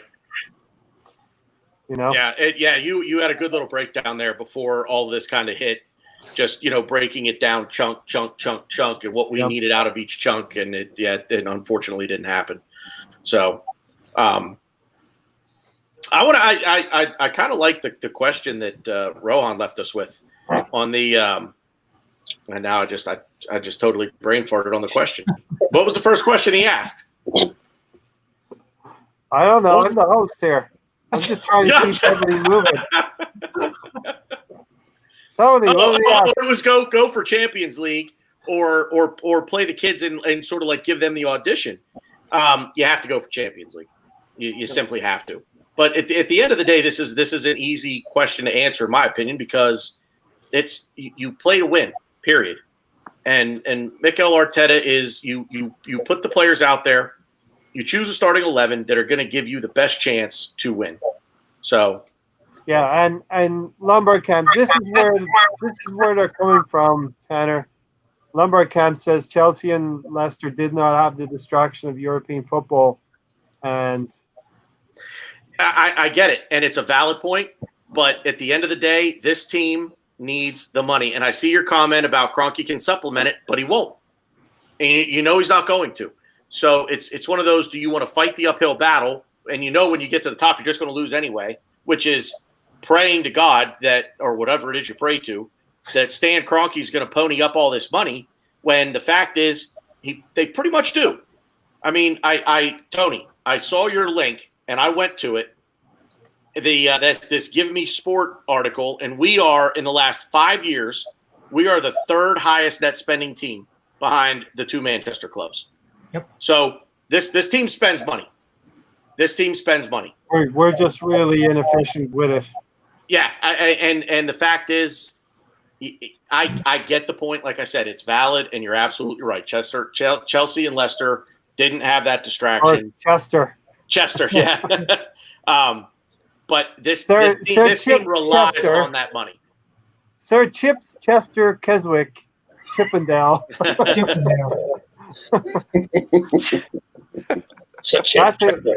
That's a nice one right there. It's 4 in a row there, Stan. Sir Chips Chester Keswick. Yeah, I mean, we're 9th in the league, and I just find it arrogant that we've got certain sections of our fan base going, "Oh, if we can't be in the Champions League, then fuck Europe." I mean, have a word with yourself. Have a word with yourself. I mean, do you know what I mean? We should be. And then the other one is, it's like, we put the kids in, and in a perfect world, that's great. But what happens is, it's like you put the kids in, and then once we get like a hammering or a hiding and get knocked out of the knockout rounds, then you start having to go out to the manager and go, "What's he doing? He's not taking it serious." Yeah. So you're damned if you do, and you're damned if you don't. But personally, I mean, I want us to be in any form of European competition, because over here in Vancouver, that's a lunchtime kickoff, and I get to have a pint instead of having it in the morning. You know what I mean? So what we're really missing is a couple of canny professionals who will help the kids in the games. Yeah, absolutely. We don't have that nurturing, that we used to have with the Vieiras and the Tony Adams and those kind of players. It's just, after those guys went, we just had a load of youngsters, and then they didn't do it, and then Wenger realised that he needs a couple of experienced players, brought in the wrong sort of guys, and we just kind of coasted through. Factually, anyone will say any level-headed Arsenal fan will say we need European football. But I just think it comes, going back to a couple of shows ago, like, during before the pandemic, there's a different sense of entitlement depending on the age range and the bracket of fan, like the guys born when we were smashing it in the late 90s, early 2000s. That's all they've known. They haven't known, like, the pre-George Graham era, and how we struggled and how we fought to get there. So they're seeing it as, oh no, we just like Wenger getting us in the Champions League season after season, and like Stan says, we're 9th. How we, like, to get into Europa League will just be such a great achievement, especially with the fixtures we've just seen. So, yeah. I'll take European football at any cost, because I know financially what it means to us, and also it's the potential of attracting that extra player who may want to come, because at least they're getting some form of European football, and it also gives Mikel Arteta the opportunity to try his hand in Europe. Yeah, and I had tied that in with my notes here, talking about the atmosphere earlier. We each have all come together because we have this love of one football club that we all love. It's something that's very, very personal to us. And each of us at various stages, we got on this roller coaster or train, and we've experienced things together. Some of us are old enough to remember 71, even winning in 71. Some of us remember 89. When we won the title at Anfield. 91, which goes unnoticed because of what happened in 89. We were in some ways a better team in 91, but that team doesn't get the plaudits as much as the 89 team. And then it's just, the history is there. You got a winning 12 games in a row to beat Manchester United. That was the sweetest thing for me, to watch Alex Ferguson and that team just capitulate under, and I know Stan, you wear that shirt habitually because of that in '98. We were just like a steam train. We were unbeatable. 12 games in a row to win the title with 3 or 4 games to spare. We've never done that I since, mean, you're really. right. Sometimes, I listen to people, they're talking about Arsenal in various podcasts, and then, you realise because of their age, they when they started getting to football, it was during the Wenger era. They got introduced, and I'm not saying that they jumped on the bandwagon. It might have been their father's team, a family team, but when they got into it, they were watching champagne football. That's what they were watching.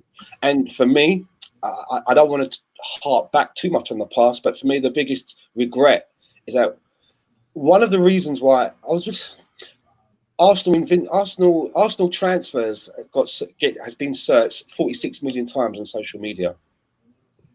There's a reason for that. Do you know what I mean? You think of all of the teams, it's Arsenal, because when you watch your team go invincible for a whole season, and you reach that kind of a pinnacle, and you get to a Champions League final, which we kind of got a little bit screwed out of. You're looking to build on that, and for me, the biggest travesty was that we never built on that pinnacle that we reached. It was almost like we got to the top of the mountain and we're going, right, let's go back down now. We've had a look at the view instead of staying up there and trying to build on that.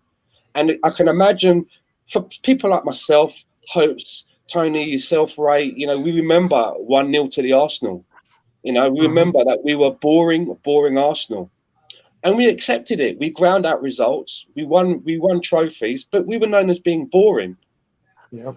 And then to see the beautiful football, and that's the reason why Arsenal fans, I think, are so vocal on social media and feel a little bit hard done by, because I think a majority of us feel that we never built on where we've got to. And also, there's a nagging thing for me, Stan, is that maybe we have seen the best that we're ever going to see. And we're going to win titles, we're going to win things in the future, but we're never going to have a team like we had in 2003, 2004. When I was on the Desert Island disc that Andrew does from here to Dale Square, we had to choose a movie that we felt summarised our feelings about Arsenal. And that was a really hard one for me, because I was thinking originally about favourite films that I like, things like Goodfellas. And I'm like, how does that equate to Arsenal? Then it finally hit me after thinking about it for a few days. The one that I came up with was When We Were Kings, the bio film about the Muhammad Ali. And for me, it was the title, because there was a time when we were the kings of football. And I'm not being biased, mate. Do you remember how Newcastle was everybody's second favourite team? No matter who you supported, you loved watching Newcastle. We had that for a period under Wenger. We had that. Even though Manchester United might have had a bigger history, trophy-wise, we were the team that everybody wanted to watch. So we were kings. There was a time when we were kings. And no matter how it plays out in the future, there's people that spend their whole lives supporting teams, their local teams, who don't get a quarter success that we get. There's no other football team that has won the FA Cup more time than Arsenal. Yeah. 2 points, Stan. I think, when we were playing that champagne football, I think we bit off more than we could chew with the Emirates. And that's when, things really started to go downhill for us. And then we started to, Wenger, started selling. I don't know. I hope Wenger just turned over to his accounting doctorate, his degree, and he became an accountant. Well, that's what I mean. Like, if we didn't go towards the Emirates, then maybe we could have built on it. No, I have to disagree there, because we could only get 38,500 into the Highbury. Into Highbury. It was that debate, absolutely mind-boggling. Can you guys hear me? Yeah. I don't have my headphones on. That's usually the mic I use. That's a mind-boggling number to me, that Highbury only sat that many. And because it's some of the other old stadiums, Goodison is 50,000 up at Everton. What's St. James's Park? St. James's Park is, that's more than 55, 60. Yeah. So we were moving to it being one of the biggest clubs in the world, not Europe, not England, the world. Yeah. We needed a bigger stadium. We But said it I was- we mean, needed a bigger yes, stadium. but it was one step too many. It was one step too many with the way we were performing on the pitch. And then, as Ray said, we went in like Wenger then went into like accountancy mode, and we started to break up teams for no reason other than needing players. Other than Stan, very quickly, the film that comes to my mind is Castaway. Needing to pay off the debt. He needed to pay off the debt of the stadium, so he was selling his assets. Here's the thing, man, and that's just it. And I love the people who want to throw now. Kroenke came in, and we got the Emirates. That's really why he got involved, was the opportunity to build that stadium. Everybody says, well, look at what the Rams are doing. Look at the stadium, the spaceship that they're building out in Englewood, California now. And I get it, but the thing that people have to remember when it comes to looking at Stan Kroenke's other sports ventures versus Arsenal, they're completely different. And the Rams and that money that is building that stadium is television money from the NFL. And the money that is in the television money that exists in the National Football League in this country is sick. It is absolutely sick. That's the money that's building that stadium. So they're not going into debt at all to build that stadium. So here's the thing. When we decided that we were going to build a new stadium, and we had to do it to compete, but just because of the revenue, we were managing to just compete with Manchester United, and they had all that revenue coming in from their stadium. Yeah. Here's the thing. When we decided to build the stadium, the board had a couple of options. They could have devalued each of their shares, offered it to someone else to come into the board and join them as an investor. But they didn't want to do that. They didn't want to see their personal share dividends go down. So they jacked it up by doing, loans through banking. They were steadfast that they weren't going to devalue their own shares. But what happened within 5 years of them making that decision? They sold all their shares to one holder. Totally. I mean, if you was running a company, how would you allow your board to operate in that manner? And it's not a surprise, is it? Because in those 5 years after we moved to the Emirates, we just declined. And if you couple that, but here's the thing: when we decided to make that change to compete and take on a new stadium, because we couldn't build in Highbury, we couldn't expand what we had to start fresh. Yeah. I just think it was very bad timing and unlucky that as we made that transition, we saw the transition of Chelsea with people like Abramovich coming into football and giving them cash injections. It was just bad timing. The two things happened at the same time, and it stuffed us big time. The stadium was coming no matter what. The stadium was going to happen no matter what. Stan, that's a great point. The timing of it is, it's just kind of right place, wrong time. The stadium was coming in, and look, at the end of the day, what are we, 15 years on now at the Emirates? Do any of you honestly think that this football club could still exist at Highbury? No. Yes. No, but financially exist at that stadium. And I want to put the caveat out there that Hope says yes. I say yes. A homeless dude to go back in time to be able to go see a match at that stadium. I say yes. Do you know why? Because it means we wouldn't have had to like split apart like two teams who had really good chance of winning the Champions League. But then we could have. But Hopes, we would have had to anyway because we wouldn't have had the revenue. We wouldn't have had the revenue to pay them. That is the question. No, we would have. Right? We would have. I'll tell you why. Because we would have been winning the Premier League. Tony. Go, Tony. Yeah, but how much would things be different if we didn't have a little bit bad luck and got the red card in the Champions League and Eduardo blowing out his leg? We would have won the title in 2007, 2008. I mean, at the end of the day, if ifs and buts were candy and nuts, we'd all have a wonderful Christmas. And everybody about it is. And Stan, you brought this up. It's a great point. If we had not moved for 2 or 3 more seasons, would we have appeared in another Champions League final with that team and righted the wrongs of 2006? I mean, I think we could have. I just think the timing was so bad. I mean, a lot of people say that Arsene Wenger stayed longer than what he should have, but you have to remember we had a billionaire coming into the board. The people on the board had money anyway, and we had to, get loans from banks, and the banks would only give us the money if Arsene Wenger was going to be around for another 5 years. He was held hostage in a way, and so much for his love of the club and wanting to see the club move forward and believing that we needed to move to a bigger stadium, he agreed. And things didn't work out for him, and he probably wished that he could have moved on and done something else, but he was locked in.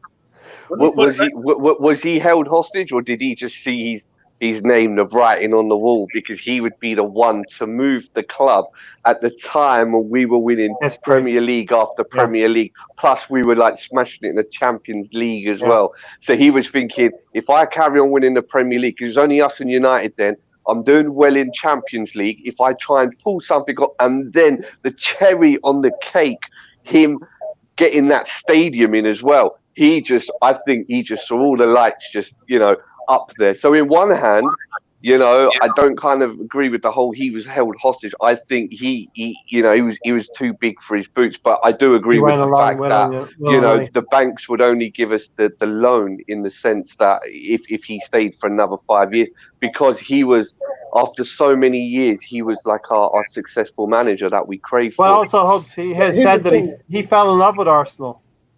Yeah, so would I on that money. So would I on that money he was getting. But why, as a football club, are we allowing banks to dictate to us who our manager is going to be for 5 years? Because our shareholders just want to keep on taking money after money, and that's why, like you said, Stan, within 5 years they'd all gone and they sold their shares to like one guy, because they weren't getting that. As much as I love David Dean, and as much as I love, him bringing in Arsene Wenger and Dennis Bergkamp, there's a lot of people, a high majority of our fan base, think that his farts don't stink. And you've got to remember that it was David Dean. He brought Kroenke to the board. He brought Kroenke and the Russian. He brought two of them to the board, and it caused all-out war. If you're running a company, how would you allow one of your directors to do that? Nope. He'll be back. Yeah, but at the same time, you could argue why bring one billionaire? Why not just bring two? You got more money, right? Yeah, conflict of interest right there. Let's bring this full circle. In some ways, a new beginning started back in the end of the year with Mikel Arteta. I think in many ways, a new beginning started. 10 perfect symmetry here, Hopes. I'm going to go to you first, and then Tanner.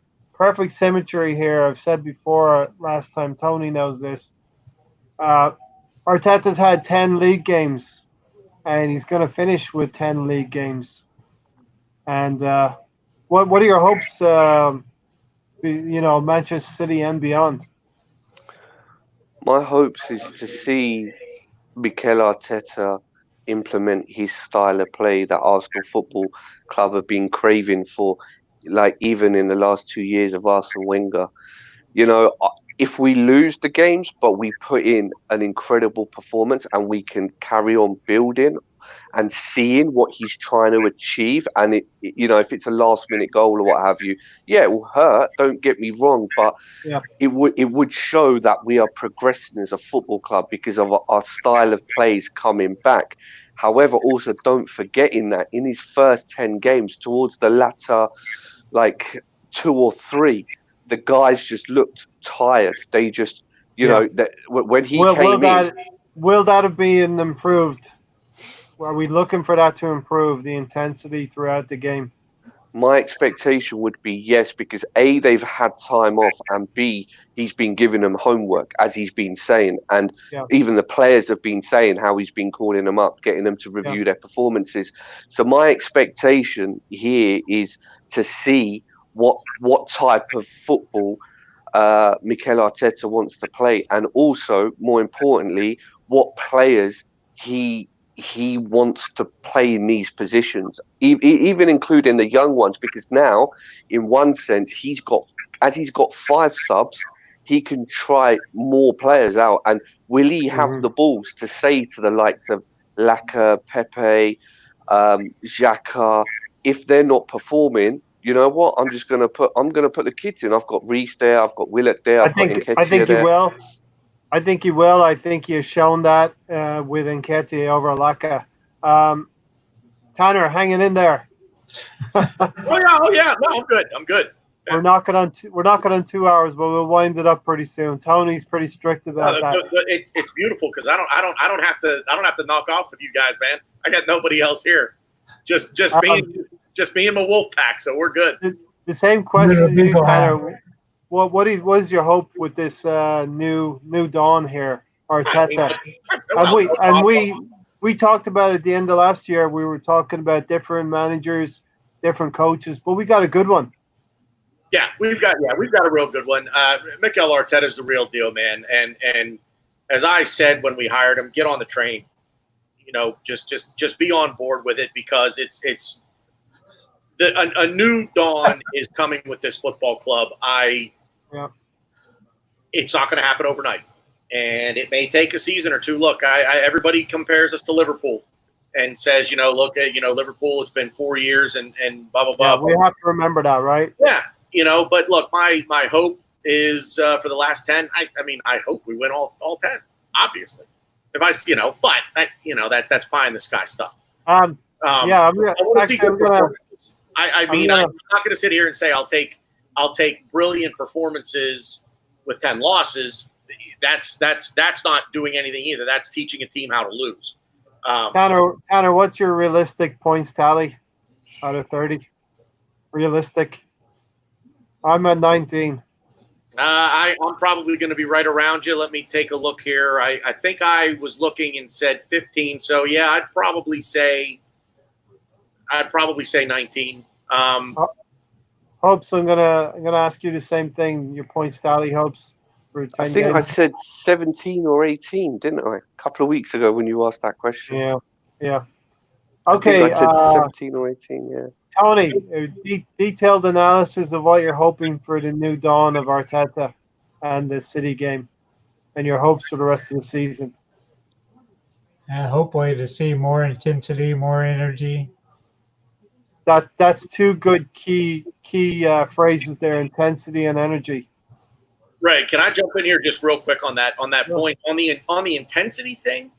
I think we need to temper expectations because I've been having conversations like this with a lot of folks on Twitter.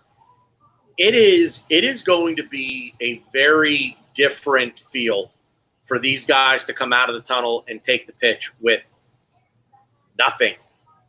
Complete and utter silence. You're going to hear crickets, and birds chirping, and planes flying overhead because there's nobody in the stadium.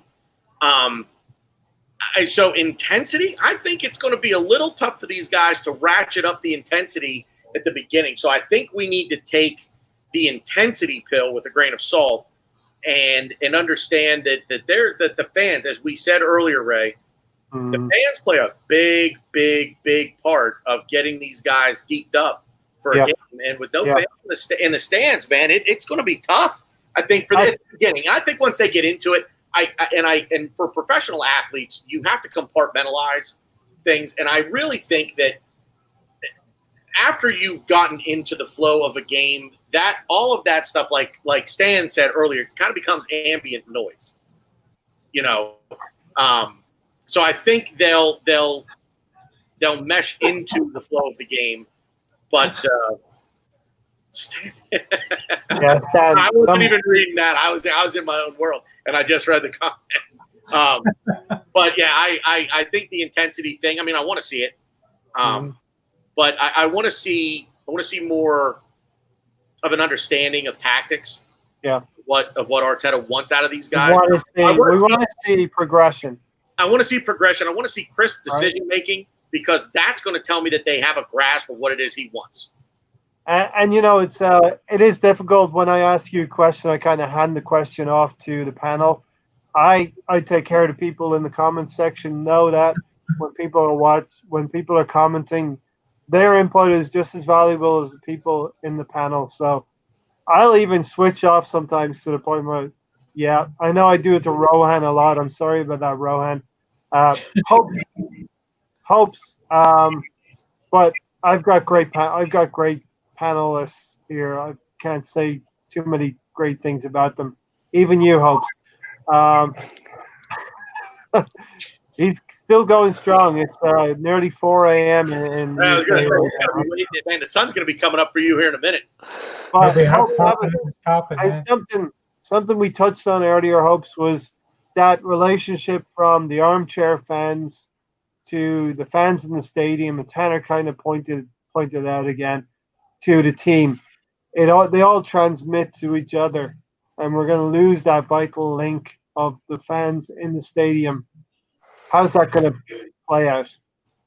Well, when if we go down like a goal down, then I would say, knowing our fans and some of the relationships they have with the players as well, it kind of makes the players really pull their socks up. There's a couple that stick out in my mind, but without the fans there, the players could actually just use that to their advantage in a way, in a negative way, and just kind of see it like a get out of jail free card. Um, Either way, they will miss it. I guess that's why they're having friendlies and they're trying to, just acclimatize to the lack of fans. And yeah, the fans do make the game. But at the same time, our fan base, bloody hell, they just start booing like top players off just for the sake of it. So I don't know. It's going to be interesting to see that, especially when our heads drop. But the good thing with Mikel is he doesn't just sit there. I mean, one thing I noticed in both of our friendlies, I could hear him a lot shouting, and he's geeing them up and so on and so forth. So it's going to be interesting. And don't forget, any disadvantage, it's not just to the Arsenal fans. It's to anyone we play. All players are going to have that. So in that sense, everybody's on an even keel. Yeah. Okay, Tony, you had some time to think about what your hopes are for Arteta. Yeah, we're looking at you, Tony.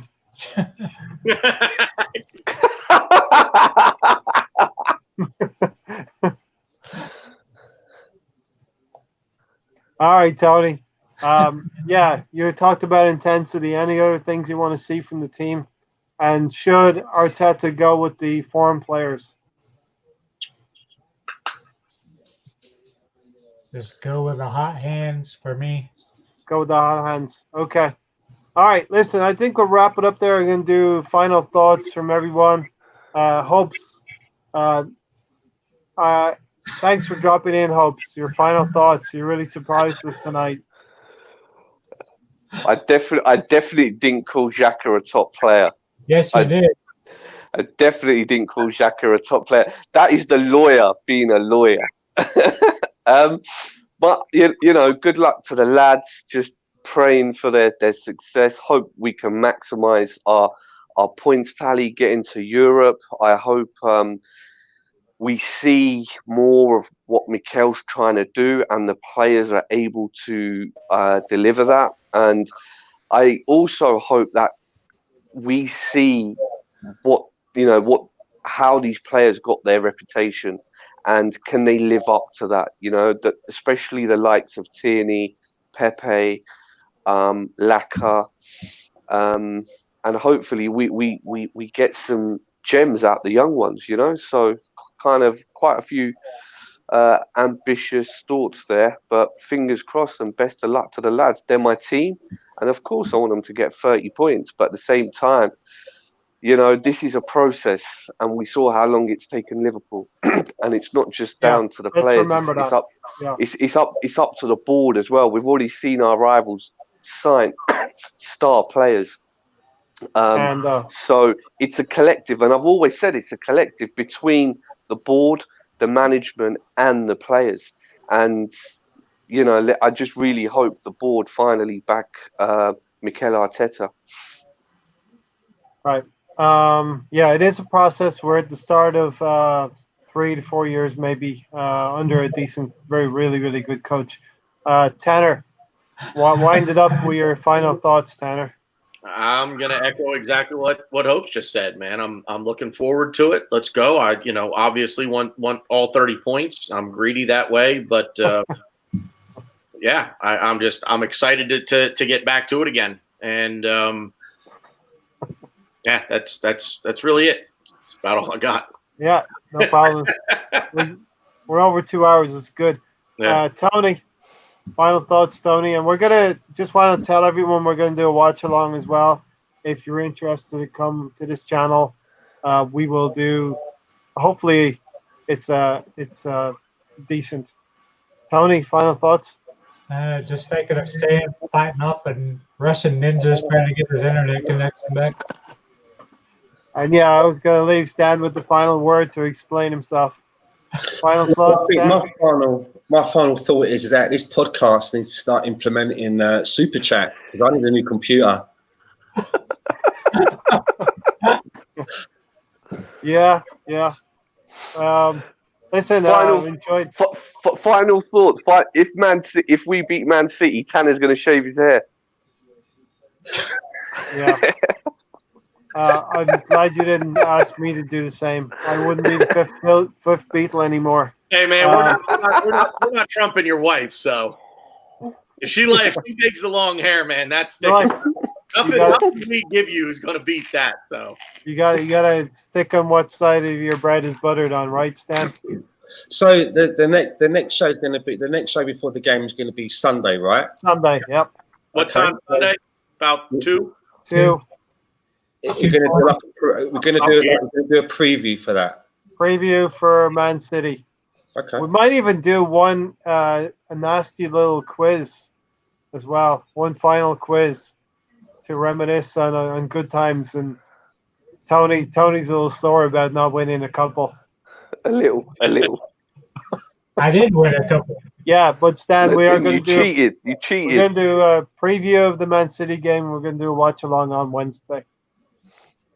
So stay tuned for that, everybody. I hope everybody has enjoyed the show. It was a busy one.